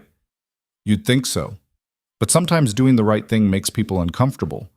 And when people are uncomfortable, they get defensive or mad, even if you were trying to help. Jamie leaned against him, still working through the chips. Well, I think you did good. Ethan's throat tightened. He wrapped an arm around his son's shoulders. Thanks, bud. I hope you're right. On Monday morning, Ethan walked into the office at 7:50 and found Rachel waiting at his desk. His stomach immediately dropped. Mr. Cole, she said, her expression unreadable. Hastings wants to see you. Now? Now.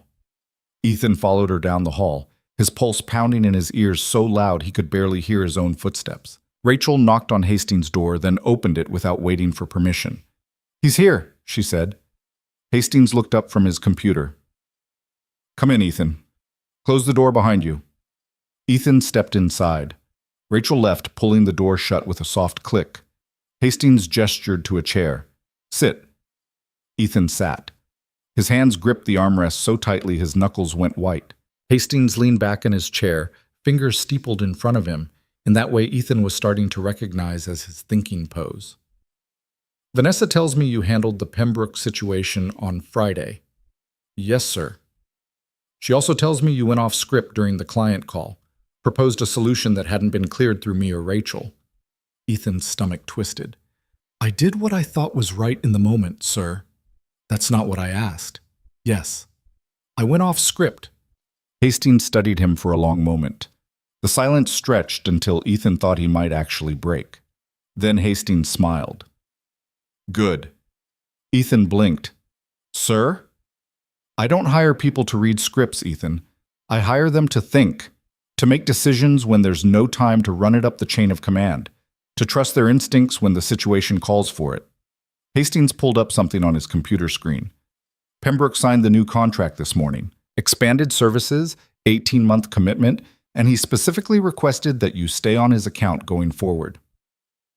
Ethan's mind went completely blank. He did? He did.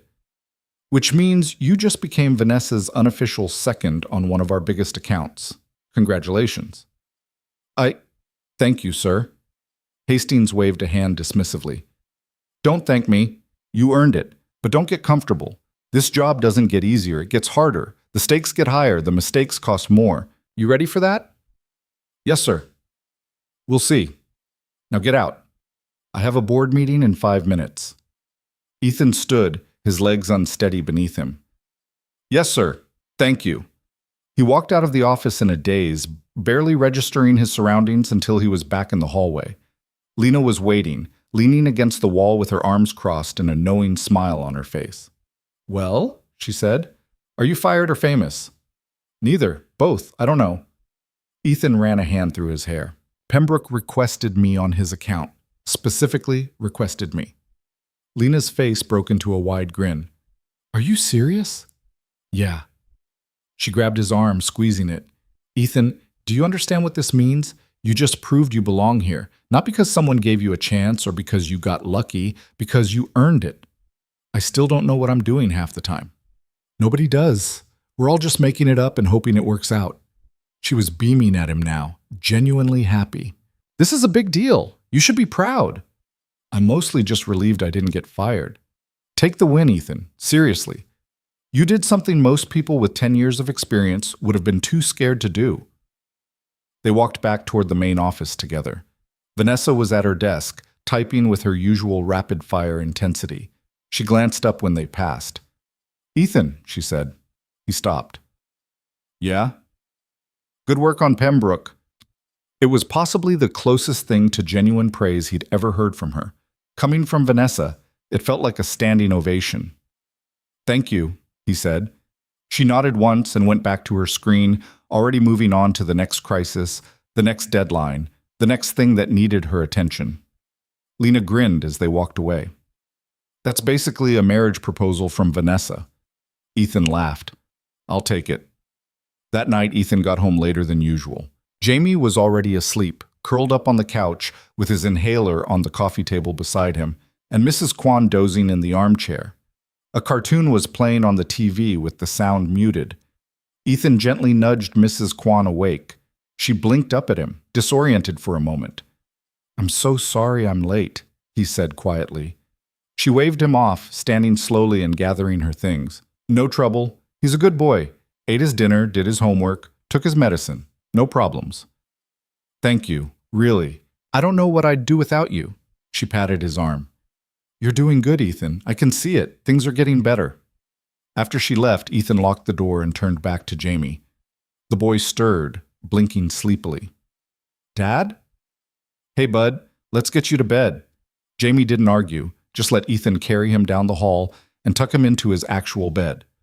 Ethan brushed a hand over his forehead, cool, no fever, and made sure the inhaler was within reach on the nightstand. Love you, Dad, Jamie mumbled, already drifting back to sleep.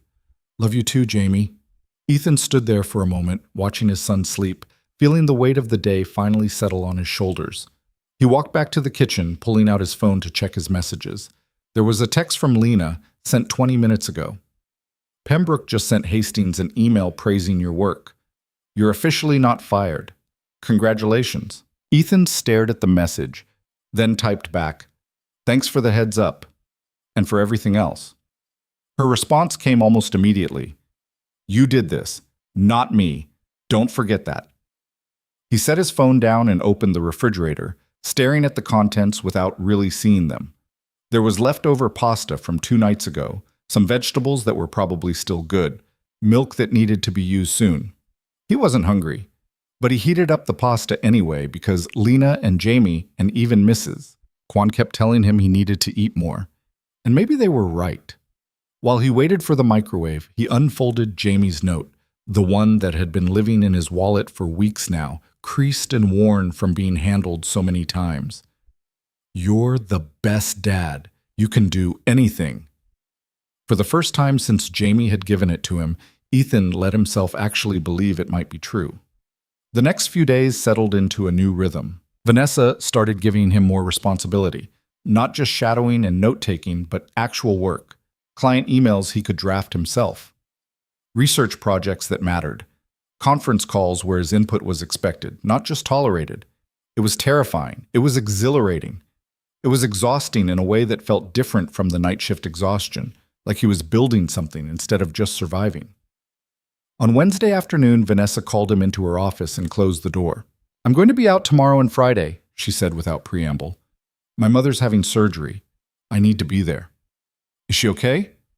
"She will be, but I need you to cover the Pembroke check-in call Thursday morning, 10 a.m. Ethan's stomach flipped. "By myself?" "You'll be fine. It's just a quarterly touch base. They'll ask about the expansion timeline, you'll confirm the dates, you'll ask if they have any concerns. Standard stuff." She pulled up a file on her computer and forwarded it to him. "All the details are in there. Read it tonight, twice." "Vanessa, you can do this, Ethan. If I didn't think you could, I wouldn't be asking." She looked at him directly. "Pembroke asked for you. This is your chance to prove that wasn't a mistake." Thursday morning, Ethan arrived at the office at 7:30. He'd barely slept, too busy running through scenarios in his head, imagining everything that could go wrong. He reviewed Vanessa's notes for the third time, made his own notes on top of those, rehearsed his talking points until they felt natural instead of scripted. At 9:55, he dialed into the conference line. His hands were sweating. At 10 o'clock exactly, Pembroke joined the call. "Ethan," he said, his voice warm. "Good to hear from you. Where's Vanessa?" "Family emergency, sir. Nothing serious, but she needed to be there. She asked me to cover today's call." "Fair enough. You're the one I wanted to talk to anyway." Ethan blinked. "Sir?" "The expansion project. You put that proposal together, right?" "I did the initial framework, yes. Vanessa refined it." "Well, it's solid work. My team's on board. We're ready to move forward with the implementation timeline you outlined." Pembroke paused. "I wanted to tell you directly. What you did when you found that billionaire, the way you handled it, that's the kind of integrity we look for in partners. Made me remember why we've stuck with Hastings and Grove all these years." Ethan's throat was tight. "I appreciate that, sir." "Really?" "Don't appreciate it. Just keep doing what you're doing. My company's growing, Ethan. I need people I can trust on the other end of the line. You're proving to be one of them." They spent the next 20 minutes going through logistics, timeline confirmations, resource allocation. Ethan took notes, asked clarifying questions, made sure every detail was locked down. When the call ended at 10:28, he sat back in his chair and exhaled for what felt like the first time in half an hour. Lena appeared at his desk 10 minutes later with 2 cups of coffee. "Heard the call went well," she said, handing him one. "How do you hear everything?" "I'm good at my job." She sat on the edge of his desk. "Pembroke's assistant emailed Rachel singing your praises. You're officially a rock star." "I'm officially going to have a heart attack if I keep doing this." "Welcome to client relations. This is just Tuesday for most people." Ethan laughed, taking a sip of the coffee. It was good, real coffee from the cafe down the street, not the office sludge. "You didn't have to get this." "I know, but you looked like you needed it." She studied him for a moment. "You know you're doing really well, right? Like, genuinely well. This isn't beginner's luck anymore. This is you being good at your job." "I don't feel good at it. Nobody does. That's the secret. We're all just faking it until we're not." She stood, smoothing her skirt. "You should take Jamie somewhere this weekend. Celebrate. You've earned it." "Maybe, if he's feeling okay. How's he doing with the new medication?" "Better. The flare-ups are less frequent. He's got more energy." Ethan smiled despite himself. "He asked me yesterday if we could go to the Science Museum. That's the first time in months he's asked to do something that requires walking around for hours. Lena's expression softened. That's great, Ethan. Really great. Yeah, it is. That Saturday, Ethan took Jamie to the Science Museum. They spent 4 hours wandering through exhibits, Jamie chattering constantly about planets and black holes and the physics of roller coasters. They ate overpriced pizza in the cafeteria, watched a planetarium show about Mars exploration, bought a small telescope in the gift shop that would probably never get used, but made Jamie's face light up. On the bus ride home, Jamie fell asleep against Ethan's shoulder, the telescope box clutched in his lap. Ethan looked down at his son and felt something shift in his chest, something that had been clenched tight for years finally loosening its grip. Things were getting better. Actually, genuinely better. And for the first time in a long time, Ethan let himself believe they might stay that way. The good streak lasted exactly 11 days. On a Tuesday morning in late November, Ethan arrived at the office to find the entire 19th floor buzzing with the kind of tense energy that meant something had gone very, very wrong. People were clustered in small groups, speaking in low voices. Phones were ringing unanswered. The usual rhythm of the office, organized chaos held together by routine, had fractured into something closer to panic. Ethan had barely set down his bag when Vanessa's office door slammed open. She stormed out, her face pale, her jaw set in a way he'd never seen before. "Conference room, now," she said, not stopping to see if he was following. Ethan grabbed his laptop and followed. Lena was already in the hallway, heading in the same direction. She caught his eye and mouthed, "No idea." The conference room was packed. Rachel stood at the head of the table, tablet in hand, her expression grim. Vanessa took a seat near the front. Lena and Ethan sat toward the back. 2 other senior associates filed in, followed by Hastings himself, which was when Ethan knew this wasn't just bad, it was catastrophic. Hastings closed the door. The room went silent. "At 6:47 this morning," Hastings began, his voice clipped and controlled, "we received formal notice from Meridian Systems. They're terminating their contract with us, effective immediately." The room erupted in whispers. Someone swore quietly. Ethan felt his stomach drop. "That's a $12 million account," one of the senior associates said, stating the obvious because someone had to. "I'm aware," Hastings said coldly, "which is why we're going to figure out what happened and how we fix it." "Rachel?" Rachel pulled up a document on the screen behind Hastings. "According to their legal team, we failed to deliver a compliance audit that was due last Friday. The contract has a penalty clause. If we miss critical deadlines, they have the right to terminate without notice and pursue damages." Vanessa's face went even paler. "That audit was my responsibility." "I know," Hastings said, his eyes fixed on her. "I submitted it on Thursday, 2 days early. I have the confirmation email." "Show me." Vanessa pulled out her laptop with shaking hands, her fingers flying across the keyboard. She turned the screen toward Hastings. He leaned in, squinting at the email chain, then his expression darkened. "You sent it to the wrong email address." The room went completely still. Vanessa's voice came out thin, strangled. "What?"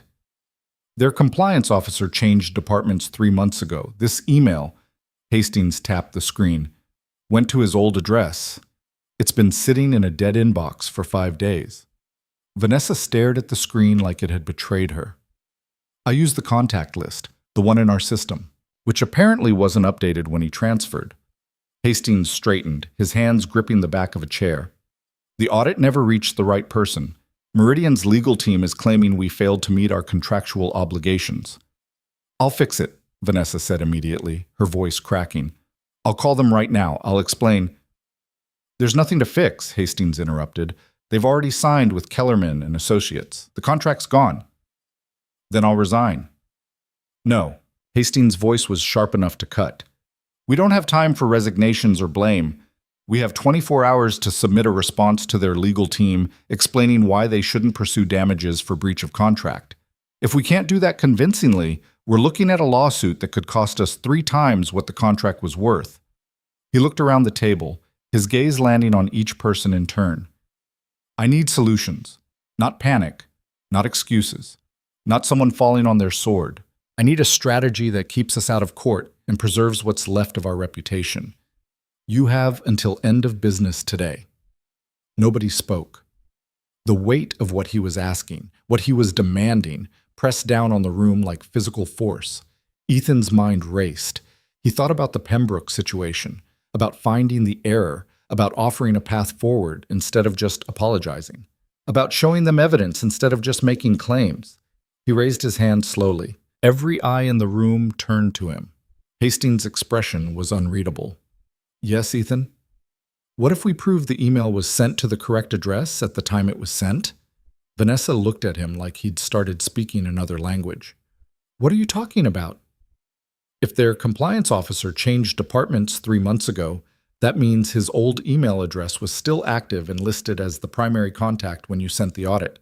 The system should have a record of that. If we can prove you used the correct contact information based on what was publicly available at the time, we can argue the failure wasn't on our end. It was a communication breakdown on theirs. Rachel leaned forward. That's a technicality.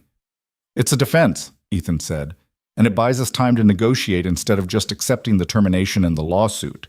Hastings studied him, his expression impossible to read. Can you prove it? I can try. I'll need access to Vanessa's email records and Meridian's public contact database history. You'll have it, Hastings said immediately. Then he turned to Vanessa. Work with him. Pull everything you've got. Email chains, meeting notes, any documentation that shows you were using the information they provided. Vanessa nodded, her hands still trembling slightly. Everyone else, Hastings continued, back to your desks. We're not losing this company over one mistake. Move. The room cleared in seconds. Ethan and Vanessa were left standing alone, the door swinging shut behind the last person. Vanessa looked at him, her eyes red-rimmed. You didn't have to do that. Yes, I did. This is my screw-up. You could have just stayed quiet. Let me handle it. That's not how teams work. In theory, maybe. In practice? Vanessa's laugh was bitter. Most people would have thrown me under the bus to protect themselves. I'm not most people. Ethan picked up his laptop. Come on, we're burning daylight. They worked through lunch in Vanessa's office, the door closed, phones silenced. Ethan pulled every email Vanessa had sent to Meridian over the last 6 months, building a timeline of communication. Vanessa combed through her meeting notes, pulling together every interaction she'd had with their compliance team.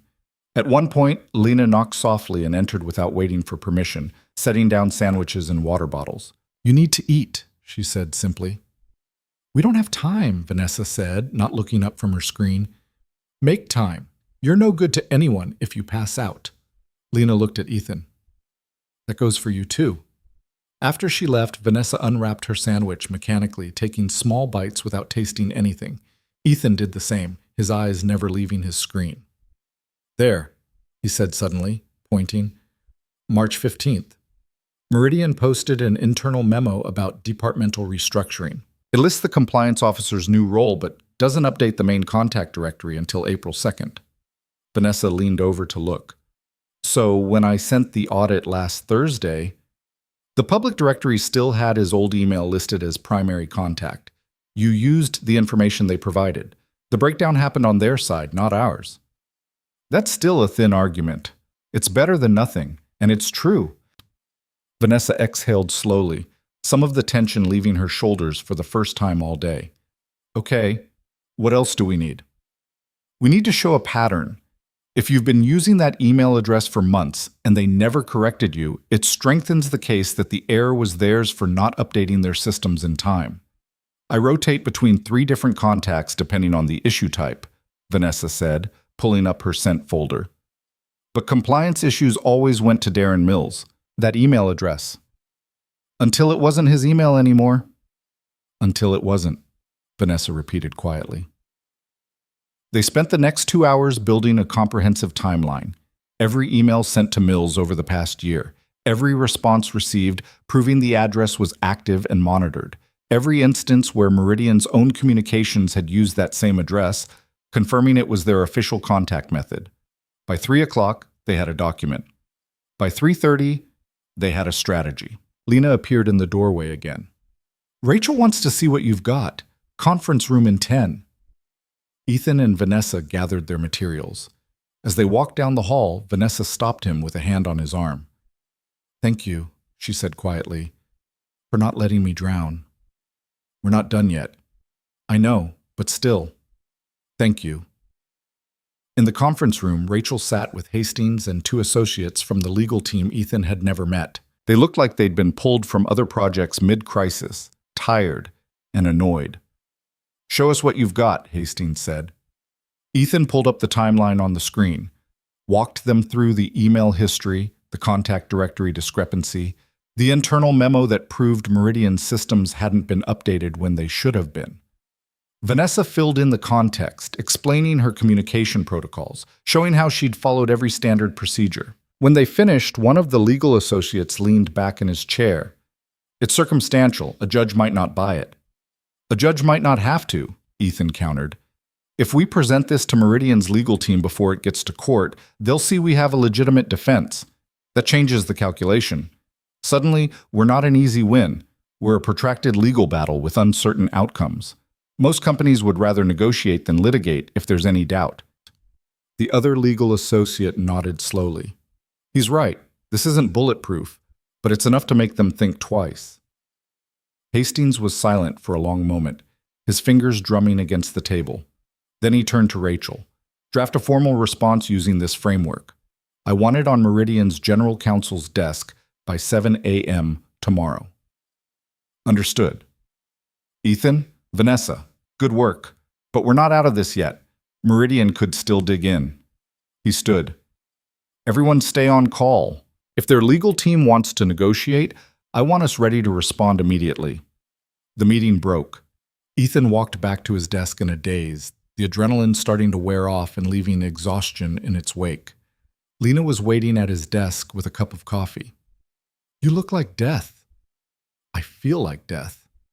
"You also potentially just saved Vanessa's career and the company $12 million in legal fees. So, there's that." Ethan took the coffee gratefully. "We won't know if it worked until Meridian responds." "True.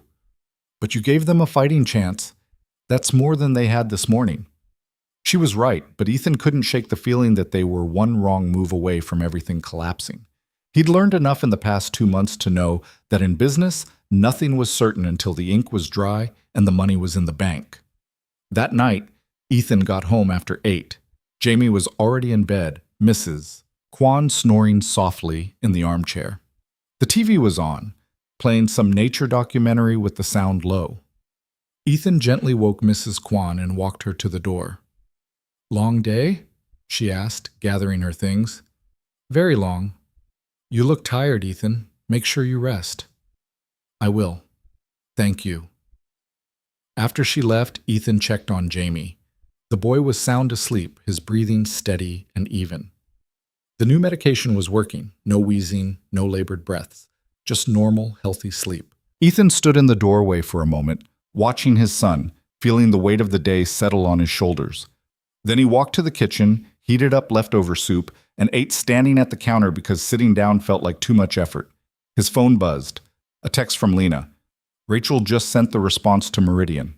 Now we wait. Get some sleep." He typed back. "You too. Thanks for today.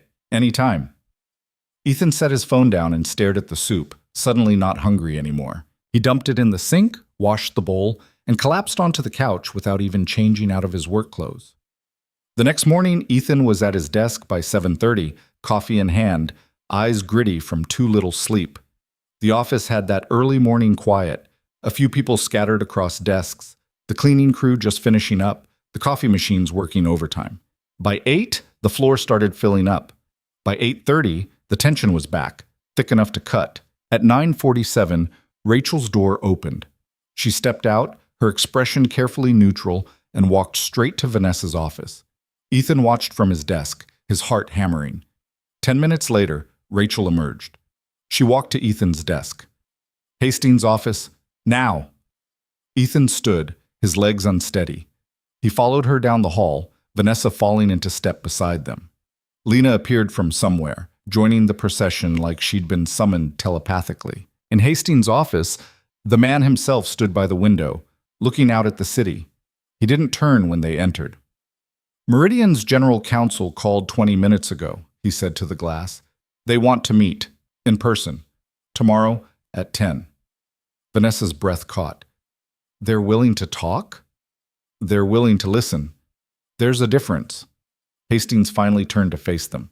They saw the response. They know we have a case, maybe not a strong one, but enough to make litigation messy and expensive. They'd rather negotiate than fight, which means we have leverage. Not much, but some. What do they want? Lena asked. That's what we're going to find out tomorrow. Hastings looked at Ethan.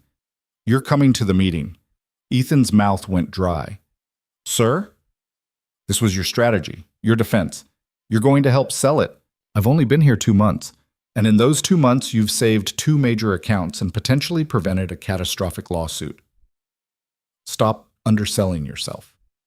Hastings pulled out his phone, already moving to the next item on his mental checklist. Vanessa will lead the meeting. Ethan, you're her backup.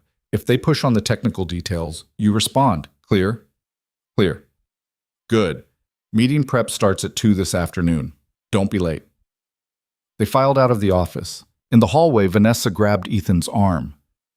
You're going to do great, she said, and for the first time since this whole crisis started, she sounded like she actually believed it. I've never done anything like this. Neither had I the first time. You figure it out as you go. She almost smiled. Besides, you'll have me there. If you start drowning, I'll throw you a rope. Lena walked with Ethan back to his desk. You okay? No, I'm terrified. Good. Means you're taking it seriously. She sat on the edge of his desk. You've got this, Ethan. I know you do. How do you know? Because I've watched you handle things that should have broken you and come out stronger. This is just another thing. A bigger thing, sure, but still just a thing. Ethan wanted to believe her, needed to believe her. So he nodded and turned to his computer, pulling up every file related to Meridian, every piece of documentation they'd assembled, every argument they'd constructed. He had 24 hours to prepare for the most important meeting of his very short corporate career. He wasn't going to waste a single minute. The rest of the day blurred together. The 2 o'clock prep session ran until 6. Hastings grilled them on every possible question Meridian might ask, every angle their lawyers might pursue, every weakness in their defense. Rachel played devil's advocate, poking holes in their arguments until they found ways to patch them. By the time Ethan left the office, his brain felt like it had been put through a blender. He picked Jamie up late from Mrs. Kwan's apartment, apologizing profusely. Don't worry, she said, waving him off. He's been good. We watched a movie about space. In the elevator, Jamie looked up at him. You look tired, Dad. Big day tomorrow. The important meeting? Yeah. You're going to do great. Ethan managed a smile. You sound very sure about that. That's because I am. Jamie said it with such absolute conviction that Ethan almost believed him. That night, after Jamie was in bed, Ethan sat at the kitchen table with his laptop, reviewing his notes one more time. His phone buzzed. A text from Lena. Stop working. Get some sleep. You're ready. He typed back, How do you know I'm still working? Because I know you. Go to bed, Ethan. He smiled despite himself, closed the laptop, and actually took her advice. The next morning arrived too fast. Ethan put on his best shirt, the one he'd bought specifically for important meetings after his first paycheck, and the tie Lena had helped him pick out last week because apparently his original tie looked like it belonged in a 1990s sitcom. He dropped Jamie at school early, hugged him a little longer than usual. Good luck, Dad. Thanks, bud. Remember, you can do anything. Ethan's throat tightened. I'll remember. At the office, he met Vanessa and Rachel in the lobby. They took a car service to Meridian's headquarters across town, a gleaming tower in the financial district that made Hastings and Grove's building look modest by comparison. In the elevator up to the 23rd floor, Vanessa turned to Ethan. You ready? No? Good. If you were, I'd be worried. She straightened his tie, a maternal gesture that surprised him.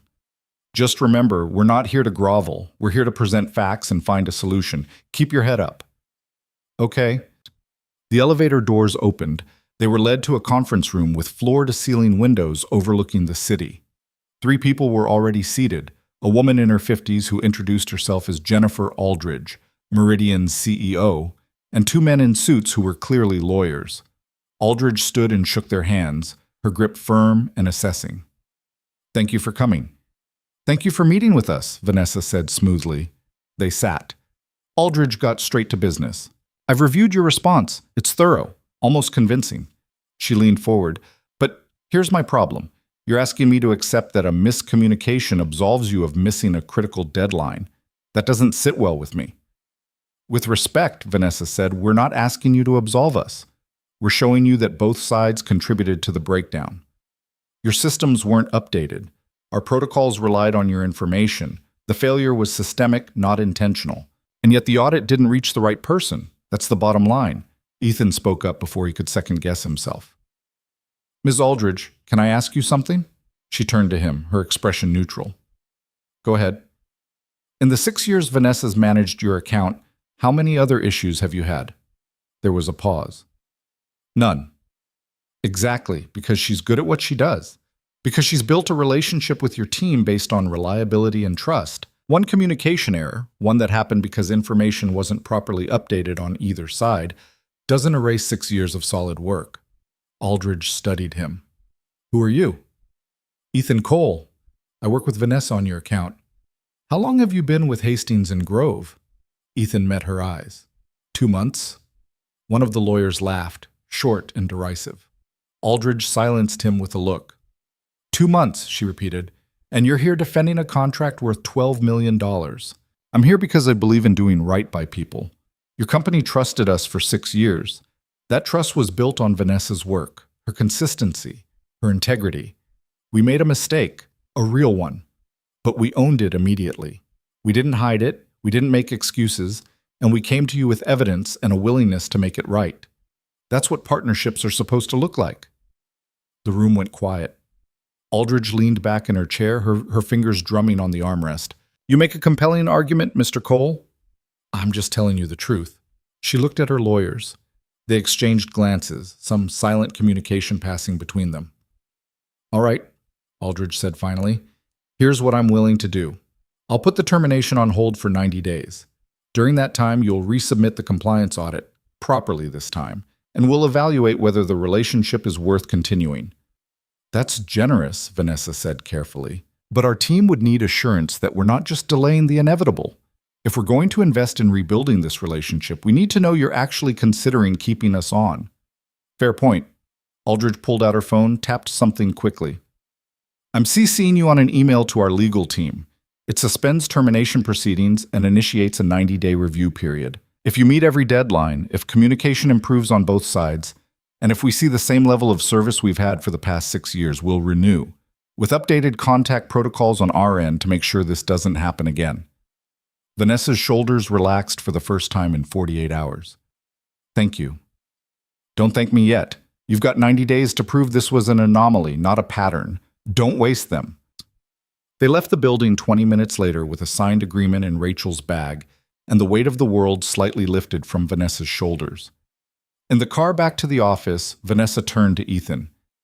That thing you said in there about partnerships and trust, where did that come from? I don't know. It just felt true. It was. And it worked. She looked out the window. You have good instincts, Ethan, better than most people who've been doing this for years. I still feel like I'm faking it. We're all faking it. You're just more honest about it. When they got back to the office, Hastings was waiting in the lobby. He took one look at their faces and nodded.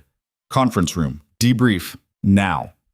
10 minutes later, after Vanessa had walked him through the entire meeting, Hastings leaned back in his chair. 90 days, he said. That's a win. Not the win I wanted, but a win nonetheless. We'll make it work, Vanessa said. You better. He turned to Ethan. Good work in there. Aldridge doesn't impress easily. You did.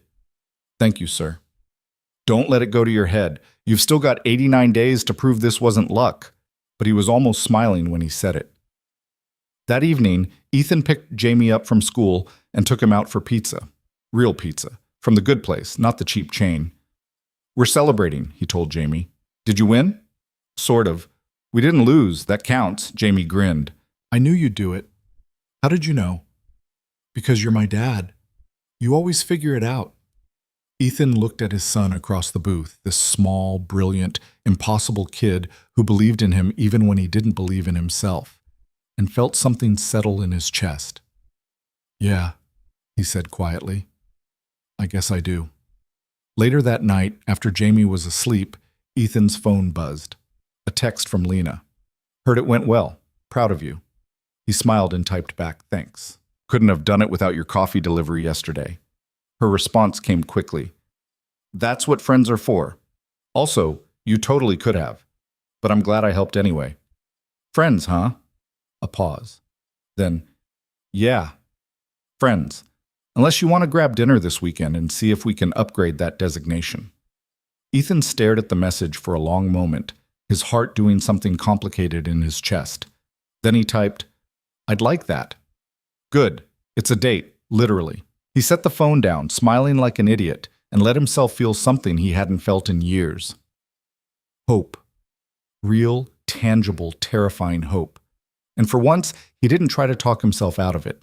The 90-day countdown started immediately. Vanessa treated it like a military campaign. Detailed timelines, daily check-ins, redundant verification systems for every piece of communication with Meridian. She wasn't taking any chances, and neither was Ethan. They rebuilt the relationship from the ground up, confirming every email receipt, double-checking every deadline, over-communicating to the point where Meridian's team probably found them annoying but couldn't accuse them of being negligent. The compliance audit was resubmitted within a week. This time, it went to 3 different contacts simultaneously, with red receipts enabled and follow-up calls to confirm delivery. Meridian's response came back positive. Thorough work, clear documentation, exactly what they needed. 1 hurdle cleared. 83 days to go. During that time, something shifted in the office. Ethan wasn't the new guy anymore. People started coming to him with questions, asking his opinion on client strategies, including him in conversations that used to happen without him. Vanessa started assigning him his own accounts. Smaller ones at first, low-stakes relationships where a mistake wouldn't cost millions, but real responsibility nonetheless. He still felt like he was making it up as he went. But he was getting better at faking confidence, at trusting his instincts even when his brain screamed that he had no idea what he was doing. The first Friday in December, Ethan's first full paycheck with benefits hit his account. He stared at the number for a solid minute, then called Jamie's doctor and scheduled the full treatment evaluation they'd been putting off for months. The appointment was set for the following week. For the first time in years, Ethan didn't have to choose between his son's health and keeping the lights on. That weekend, he took Lena to dinner. An actual date, not just grabbing food between crises. They went to an Italian place she recommended. Small, tucked away on a side street, the kind of restaurant where the owner knew half the customers by name. They sat by the window, candles flickering on the table, the city moving past outside in a blur of headlights and noise. "So," Lena said, twirling pasta around her fork, "how does it feel? 2.5 months in. Still think you don't belong?" Ethan took a sip of wine, cheap wine, but wine nonetheless, which felt impossibly fancy compared to his usual routine of tap water and instant coffee. "I think I'm starting to believe I can learn to belong. That's different from actually belonging, but it's progress." "It is progress, significant progress." She set down her fork. "You know what I've noticed about you?" "What?" "You don't make excuses. When you screw up, you just fix it. When you don't know something, you figure it out. Most people spend so much energy on blame and deflection that they never actually solve the problem." "I don't have the luxury of blame. I've got Jamie depending on me." "That's a pretty good motivator." "It's more than that." Lena leaned forward slightly. "You care about people. Actually care. Not in a performative way, not because it looks good on paper. You genuinely want things to work out for everyone involved. That's rare in this business." Ethan felt his face heat. "You're giving me too much credit." "I'm giving you exactly the right amount of credit. You just don't see it yet because you're still comparing yourself to some imaginary standard of perfection that doesn't exist." She smiled. "Nobody has it all figured out, Ethan. The people who look like they do are just better liars." "Is that what you are? A better liar?" "The best," she grinned. "But I'm getting better at being honest, too. You're a good influence." They talked for 2 hours. About work, about Jamie, about Lena's family back in her hometown, and the complicated relationship she had with success that felt like betraying where she came from. About Ethan's wife, Sarah, and how grief didn't follow any kind of schedule or logic. About the future in abstract terms because concrete plans still felt too fragile to speak out loud. When the check came, Lena grabbed it before Ethan could react. "I invited you," she said. "That means I pay. We could split it." "We could, but we're not going to." She handed her card to the waiter. "Next time you can pay. Deal?" "Next time?" "Don't play dumb. You know there's going to be a next time." Ethan smiled despite himself. "Okay, deal." They walked back toward Ethan's neighborhood, slowly, taking the long route, neither of them in a rush to end the evening. The December air was cold, but not unbearable, the kind of cold that made you walk a little closer together. At the door to Ethan's building, Lena stopped. "I had a really good time tonight," she said. "Me too. Can we do it again? Soon?" "Yeah, I'd like that." She stepped closer, close enough that Ethan could see the flecks of gold in her eyes, close enough that his heart started doing something complicated and fast. She reached up and kissed him, soft and brief but real, grounding him in a moment that felt impossibly good after so many years of just surviving. When she pulled back, she was smiling. "Good night, Ethan." "Good night." He watched her walk away until she turned the corner and disappeared, then headed upstairs feeling lighter than he had in years. Mrs. Kwan was on the couch, knitting and watching a cooking show with the volume low. Jamie was asleep in his room, the door cracked open just how he liked it. "Good date?" Mrs. Kwan asked, not looking up from her knitting. Ethan laughed quietly. "Yeah, really good." "Good, you deserve it." She set down her knitting and stood, gathering her things. "That boy of yours is special, Ethan, and so are you. Don't forget that." "I'll try not to." After she left, Ethan checked on Jamie. The boy was sprawled across his bed, covers half kicked off, clutching his stuffed dog. His breathing was steady and clear. The inhaler sat unused on the nightstand. Ethan pulled the covers back up, kissed Jamie's forehead, and stood there for a moment just watching his son sleep. This kid who believed in him when he didn't believe in himself. This kid who'd carried hope for both of them when Ethan had run out. "I think things are going to be okay," Ethan whispered. "I think we're going to be okay." Jamie didn't stir. But Ethan felt the truth of the words settle in his chest anyway. The weeks blurred together in a rhythm that felt almost sustainable. Work was still hard, still demanding, still pushed him to his limits most days, but it wasn't drowning anymore. It was building something. He was learning, growing, becoming someone who knew what he was doing instead of someone desperately pretending. Vanessa started trusting him with more autonomy. She'd hand him client files and say, "Figure it out. Come to me if you get stuck." At first it was terrifying, then it became normal. Then it became satisfying in a way night shift work had never been. The knowledge that his decisions mattered, that his work had impact beyond just keeping things clean. 3 weeks into December, Hastings called him into his office. "Sit," Hastings said, barely looking up from his computer. Ethan sat, his mind immediately running through everything he might have screwed up recently. But Hastings' expression wasn't angry, it was thoughtful. "How much are we paying you right now?" Hastings asked. $35,000 base, benefits kicked in last month. And you're off probation in 2 weeks. "Yes, sir." Hastings finally looked at him directly. "Vanessa says you're ready for your own account portfolio.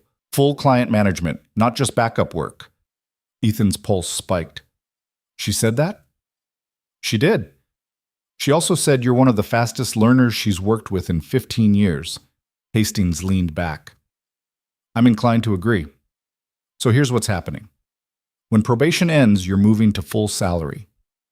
$55,000 to start. In 6 months, if you're managing your portfolio well, we bump you to 65 and start talking about senior associate track."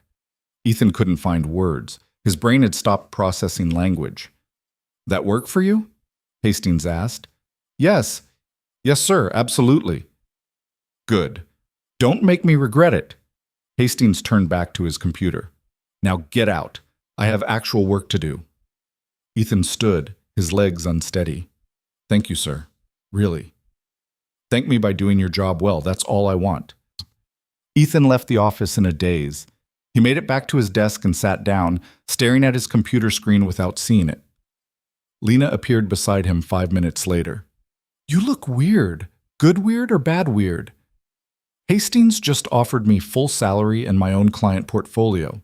Lena's face split into a grin. Ethan, that's amazing. It's terrifying. It's both, but mostly amazing. She squeezed his shoulder. You've earned this, every bit of it. I don't feel like I've earned it. That's because you're still seeing yourself as the guy who was cleaning these offices 3 months ago. But that's not who you are anymore. You grew, you learned, you proved yourself. She crouched down so they were eye level. You get to be proud of that, Ethan. You get to let it be good without waiting for the other shoe to drop.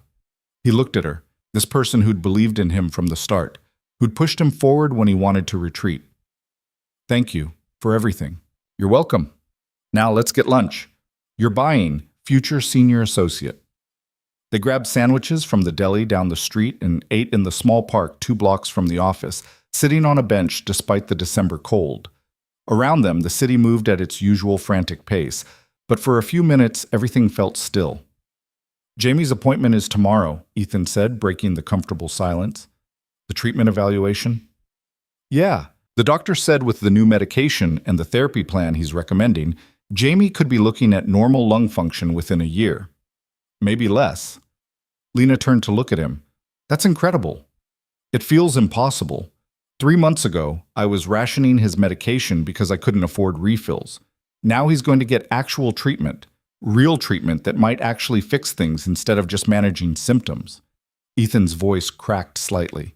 I didn't think this was something we'd ever be able to afford. But you can now. Because you took a chance. Because you walked through a door that terrified you. Because you held it open. I nudged it. You walked through. Lena finished her sandwich, balling up the wrapper. What are you going to tell Jamie about the promotion? I don't know. Part of me wants to wait until it's official. But another part of me wants him to know that things are actually getting better. That we're not just surviving anymore. Tell him he deserves to celebrate with you. That evening, after Jamie's homework was done and they'd eaten dinner, real dinner, not just sandwiches or instant noodles, Ethan sat down with his son at the kitchen table. Hey, bud, I need to tell you something. Jamie looked up from the drawing he was working on. Is it bad? No, it's good. Really good. Okay. Jamie set down his crayon, giving Ethan his full attention. You know how I've been working at the new job for a few months now? Yeah, the one with Lena. Ethan smiled. Yeah, that one. Well, my boss told me today that I'm getting promoted. More money, more responsibility. It means we're going to be okay, Jamie. More than okay. Jamie's eyes went wide. Really? Really? And your doctor's appointment tomorrow? We're going to do the full treatment plan. Everything he recommends. No cutting corners, no making choices about what we can't afford. Just getting you healthy. Jamie launched himself out of his chair and wrapped his arms around Ethan's neck. I knew you could do it, Dad. I knew it. Ethan held him tight, his eyes burning. You never stopped believing, did you? Never. Not even once. How'd you get so smart? I got it from you. Ethan laughed, the sound wet and rough. I don't know about that, bud. I do. Jamie pulled back, looking at him seriously. You're the best dad, and now other people know it too. The next day, Ethan took a half day off work to take Jamie to the appointment. The doctor spent an hour going through Jamie's history, conducting tests, reviewing scans. When he finally sat down with them, his expression was cautiously optimistic. The medication is working better than I expected, he said. Jamie's lung function has improved significantly in just 2 months. With the full treatment protocol, the new inhaler, the breathing therapy, the environmental modifications we discussed, I think we're looking at a very positive prognosis. What does that mean exactly? Ethan asked. It means Jamie can be a normal kid, play sports if he wants, run around without worrying about triggers, live without constant fear of the next attack. The doctor looked at Jamie. You might always have asthma, buddy, but it doesn't have to define your life. Jamie grinned. Can I try soccer? Let's get you stabilized first, but yeah, eventually soccer's definitely on the table. Walking out of the clinic, Jamie bouncing beside him talking about soccer teams and positions he might want to play, Ethan felt something he'd almost forgotten existed. Not just hope, actual joy. The kind that didn't come with caveats or conditions, just pure, uncomplicated happiness. His phone buzzed. A text from Vanessa. Meridian just confirmed contract renewal. Full term, expanded services. We did it. Ethan stopped walking, reading the message 3 times to make sure he understood correctly. They'd done it. 90 days of paranoid overcommunication and meticulous attention to detail had paid off. The account was saved. Vanessa's career was intact. The company wasn't facing a lawsuit. He texted back, "That's amazing. Congratulations." Her response came immediately. "We both did it. Don't sell yourself short." Jamie tugged on his hand. "Dad? You okay?" "Yeah, bud, I'm great. Just got some good news from work." "More good news?" "Yeah, more good news." Jamie smiled. "See? I told you. Things are getting better." "You did. You were right." That Friday, the office had an early holiday party. Nothing fancy, just pizza and beer in the conference room after hours. Ethan almost didn't go, his instinct still to slip away and avoid social situations where he might not belong. But Lena grabbed his arm as he was packing up his desk. "You're coming," she said. Not a question. "I should get home to Jamie." "Mrs. Kwan's got him until 7. You told me this morning. Nice try." She tugged him toward the conference room. "Come on. You saved 2 accounts and got promoted. You're allowed to celebrate." The party was loud and chaotic in the way office parties always are. People talking over each other, bad music playing from someone's phone, the kind of forced fun that somehow became actual fun after about 20 minutes. Ethan found himself in a corner with Lena and a few other associates, listening to increasingly ridiculous stories about client disasters from years past. Vanessa showed up late, looking more relaxed than Ethan had ever seen her. She grabbed a beer and joined their group. "Meridian's official renewal came through this afternoon," she announced. 18 months, expanded terms, and Jennifer Aldridge specifically requested that Ethan stay on the account. The group erupted in congratulations and questions. Ethan felt his face heat as people clapped him on the back and made jokes about him being the company's secret weapon. "Speech," someone called. "No," Ethan said immediately. "Speech! Speech!" Vanessa was grinning. "Come on, Cole, say something profound." Ethan looked around at the faces watching him, colleagues who 3 months ago had been strangers, who'd watched him stumble and learn and occasionally succeed. Lena was smiling at him, her eyes warm. Vanessa looked proud in a way that made his chest tight. "Okay," he said. "Fine, but I'm keeping it short." The room quieted down. 3 months ago, I was working night shift maintenance in this building. I didn't think I had a shot at anything beyond that. I definitely didn't think I belonged in a room like this, working on accounts worth millions, making decisions that actually mattered. He paused, gathering his thoughts. But some people saw something I didn't see in myself. They took a chance. They pushed me. They didn't let me hide behind excuses about not having a degree or not having experience. And I learned something important. Your worth isn't about where you started. It's about what you do with the opportunities people give you. It's about showing up, working hard, and caring about getting things right. He looked at Lena. "Thank you for believing in me when I didn't believe in myself." Then at Vanessa. "Thank you for trusting me even when I hadn't earned it yet." And finally at the group as a whole. "Thank you for letting me prove I could do this. I'm not going to let any of you down."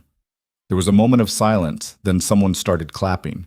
It spread through the room until everyone was applauding, and Ethan felt simultaneously mortified and grateful in equal measure. Later, after most people had filtered out, and the conference room was littered with pizza boxes and empty bottles, Ethan helped clean up. Lena worked beside him, collecting trash and stacking plates. "That was a good speech," she said quietly. "I rambled." "You spoke from the heart. There's a difference." She tied off a garbage bag. "You meant what you said about people believing in you." "Of course I did." "Good, because I meant it when I said you earned this." She turned to face him fully. "You're not the same person who walked into that first interview. You've grown. You've become someone who knows his own value." "I'm getting there. Still have days where I feel like I'm faking it." "We all do." "But fewer and fewer, right?" He thought about it. About the panic he'd felt 3 months ago, and the confidence, tentative, fragile, but real, that he felt now. "Yeah, fewer and fewer." They finished cleaning in comfortable silence, then walked out together. The building was quiet now, just the cleaning crew starting their rounds. Ethan felt a strange pang seeing them, a reminder of where he'd been, how far he'd come in such a short time. Outside, the December air was sharp and clear, the city lit up for the holidays. Lena pulled her coat tighter. "Walk me to the subway?" she asked. "Of course." They walked slowly, neither of them in a rush. At the subway entrance, Lena stopped. "I'm really proud of you, Ethan. I know I've said it before, but I mean it. What you've accomplished in 3 months is remarkable."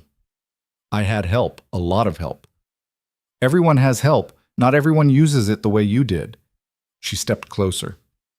"Can I ask you something?" "Always." "What are you going to do now? Now that things are stable?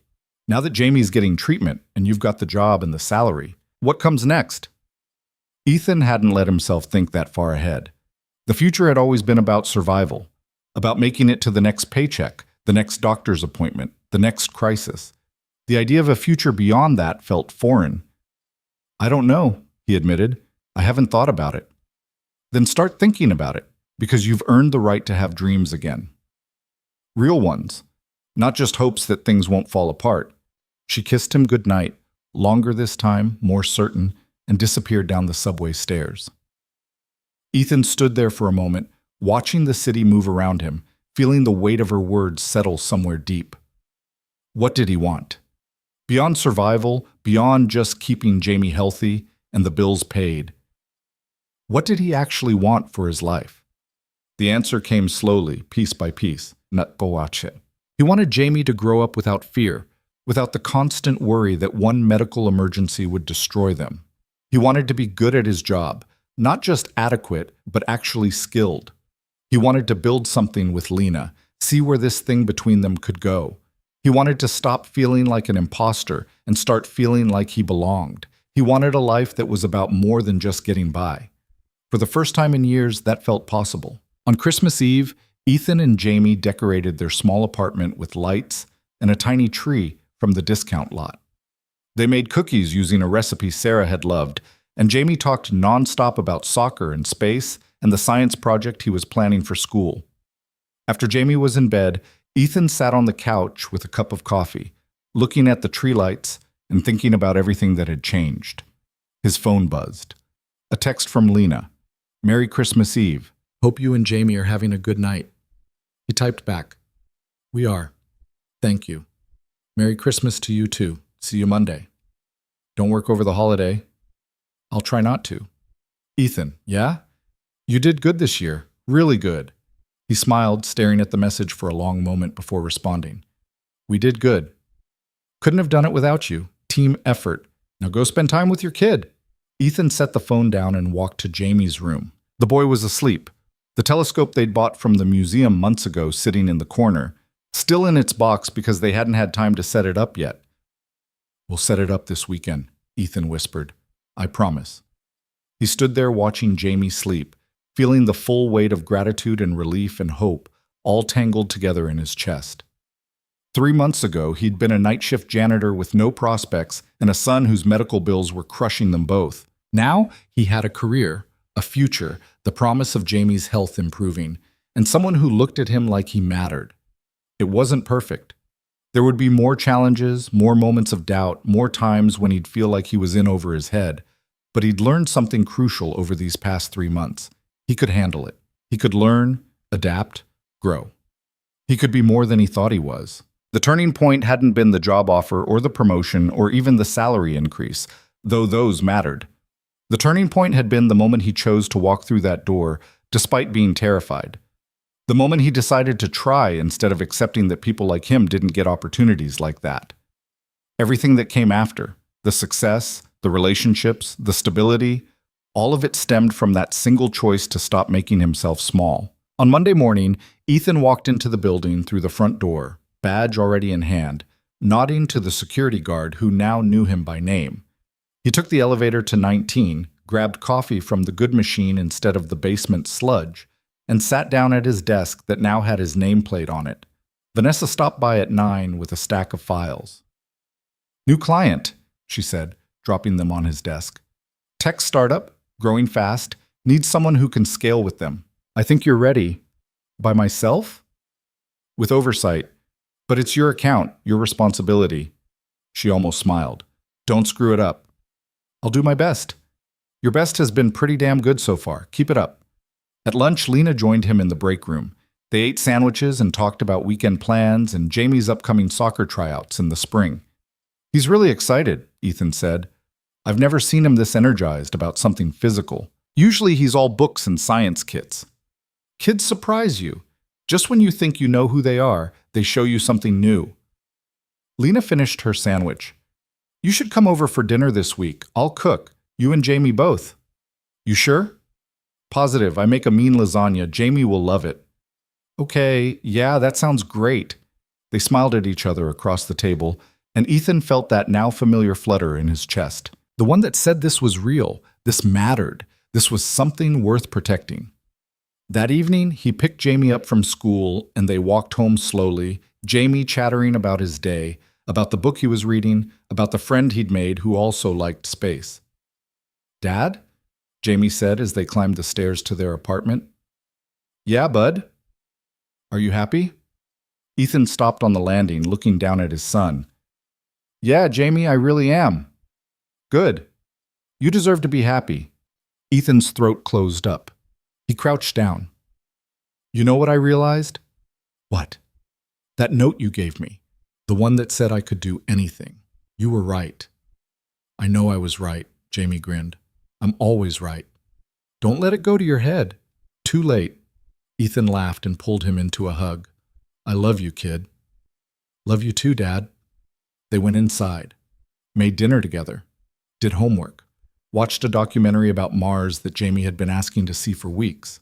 And through it all, Ethan felt something he'd almost forgotten existed. Contentment. Not the absence of problems or challenges, but the presence of hope. The knowledge that even when things got hard, they'd figure it out together. Later that night, after Jamie was asleep, Ethan pulled out the crumpled note that had lived in his wallet for months. He smoothed it out and read it one more time. You're the best, Dad. You can do anything. He'd kept it as a reminder during the hard days, the ones where he doubted everything. But looking at it now, he realized he didn't need it anymore. Not because the words weren't true, but because he'd finally started to believe them himself. He folded the note carefully and put it in a drawer with other important things. Jamie's birth certificate, Sarah's photo, the offer letter from Hastings and Grove. Evidence of a life that had been rebuilt from nothing. Proof that you could start over, that you could become someone different, that the person you were didn't have to be the person you'd always be. His phone buzzed, a text from Lena. Thursday night for dinner, 6:30? He smiled and typed back, Perfect. We'll be there. Ethan set the phone down and walked to the window, looking out at the city lights.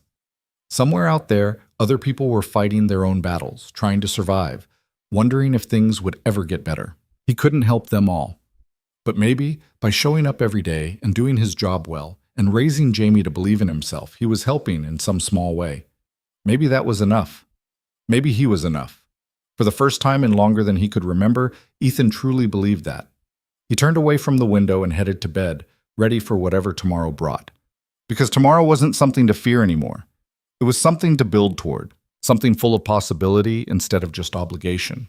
And that made all the difference. The story of Ethan Cole wasn't about a dramatic transformation or a fairy tale ending where everything became perfect. It was about a man who learned that worth isn't determined by where you start. It's determined by whether you're willing to keep moving forward even when you're terrified. It was about discovering that the only real failure is giving up on yourself before anyone else has the chance to believe in you.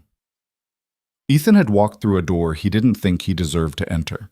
And on the other side, he'd found not just a job or a salary or stability, though those mattered immensely. He'd found proof that he was capable of more than survival, that he could thrive, that he could be the person his son already believed he was. And in the end, that was the real victory. Not the promotion or the account saved or the money in the bank. It was the quiet knowledge that when life knocked him down, and it would again and again, he'd get back up. He'd keep trying. He'd keep building. Because that's what you do when you finally understand your own worth. You stop waiting for permission to be enough. You just are. And Ethan Cole, former night shift janitor, current account manager, and full-time father, was finally truly enough.